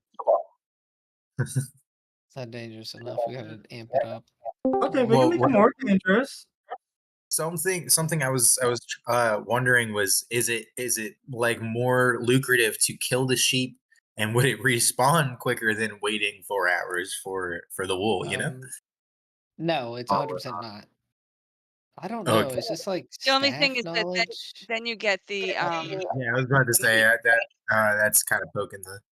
I mean, yeah, like in like the 4 hours, it's not 4 hours exactly. Don't beat time in 4 hours. It's like fucking like No, 3 I to know. like 8 hours. It's like the average is like 4 hours. Fair enough. Yeah, I'm not trying to pinpoint an exact time. I'm just And then- using. This is all player knowledge. The best, it's not good to kill them. It's good to leave them alive, so they stay alive and build up over time and get trapped in areas where you know where they are. Yeah, that's. I think they so get- too. Yeah. Because if you kill them, they'll be everywhere and you won't be able to find them. But if they're Right. alive, That's exactly the problem that I have. That I can tell somebody's killed them because now I don't know where they are. yeah. So killing sheep is actually a grave sin. Do not kill sheep. Oh, I there's a noticed that guy, people No, do look, it. I like my lamb chops. last act named Virgil Jack Stefan. He is in Discord on the wiki team. He got killed for killing sheep. He refused to stop killing sheep, and they PD'd him. Well, that's how you get the meat for the shepherd's pies. Like, what? I mean, he I didn't know cook. He another. wasn't a cook. I know a person, or I know one of the players of a sheep killer, and people were going nuts over it, and they were like, "I don't understand," and I'm like, "Stop killing the sheep." Not to mention the fact that he also wanted to farm the animals, like he wanted to be able to to herd them and such. And I think that would be cool to be able to herd them. Yeah. At least Nah, you could the share way- a little easier. At least make it stand still for a second. Well, the thing is, the way spawners work is like if you have all the sheep in your pen, there's not going to be any sheep anywhere else. So you would have all That's the not sheep. what I mean. That's not what I mean. What I mean is I would like it if I had an item, like say, I don't know, the shepherd's crook, that I could use that item to get the sheep to just hold still long enough for me to shear it. I don't really have a problem shearing sheep. I just kind of drive No. by, shear them. Yeah, I don't have problem. The only Do problem a is that they're target always nearest naked. ma- Yeah, do a I feel like target I would nearest- never use it. I feel like it'd be more annoying if I had to use another item to hold them still. We have a target nearest thing, right? Yeah. Yeah, that's true. Well, yeah, but you got to wait till nighttime to get your meat. And it's spooky at night. True. Don't want to go outside. And all the aggressive rabbits and other critters. I enjoyed that. That was hilarious. A rabbit trying to hit me. Oh yeah, that Thump. was fun. Dumbass. Showed him. Rabid squirrels were attacking me today, and I was laughing my ass off. Yeah, I wouldn't be things- laughing my ass off. That's a rabid squirrel, man. That's rabies. They were at your house. Well, I know because I live, in the middle of bumfuck nowhere, where it's Well. dangerous. I was getting herbs and gambling, That sounds like a you problem and possibly an addiction. I enjoyed it. Hey, I'm making money. It's never a gambling problem as long as you're winning. It's never a gambling problem as long as you know the math. I do like the fact they occasionally deal from the bottom of the deck. What I think is hilarious, so far they've lost every time they've done that. How do you know they're doing that? Is there like an emote that says It that? tells you, yes. It tells you, and it Mm. makes a sound effect when they do it. Oh, well, that'll be lost on me. It's hilarious. I love it.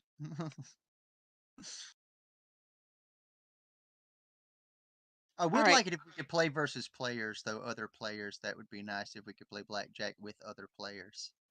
Do it as an event. Yeah, Jackal does events. He does really good events. His events are That sick. requires a but not. app. That But they requires haven't an been around app in a and while. going to a website and all that. Yeah. We I'll just get used a on it again. website at our event. We used a website for our pumpkin carving. So what if you have to use a Oh, you website? did? Oh, that's cool. Yeah. I like that. Yeah. And we Yeah, it gave was out pretty cool. prizes. I Nice don't have the prizes. attention span to click back and forth, yo.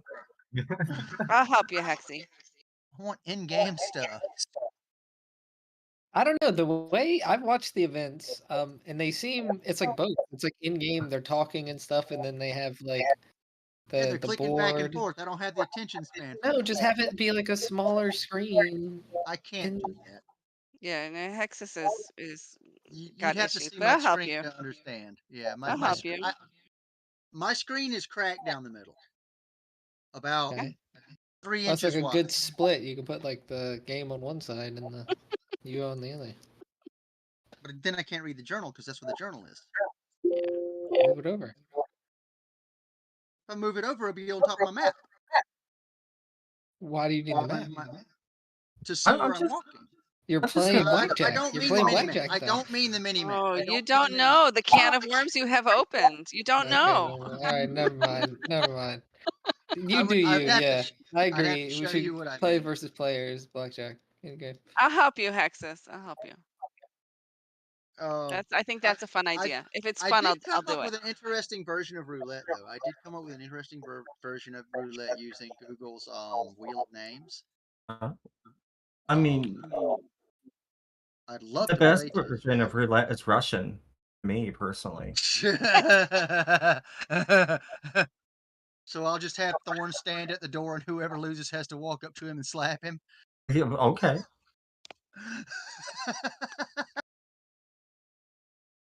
Yeah, party. Add that as one of the options on the wheel of coins. You must go slap Thorn.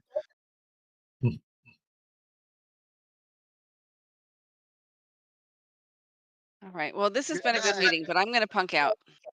Thank you. This was awesome. I'm glad I made this one. Yeah, good chatting, everyone.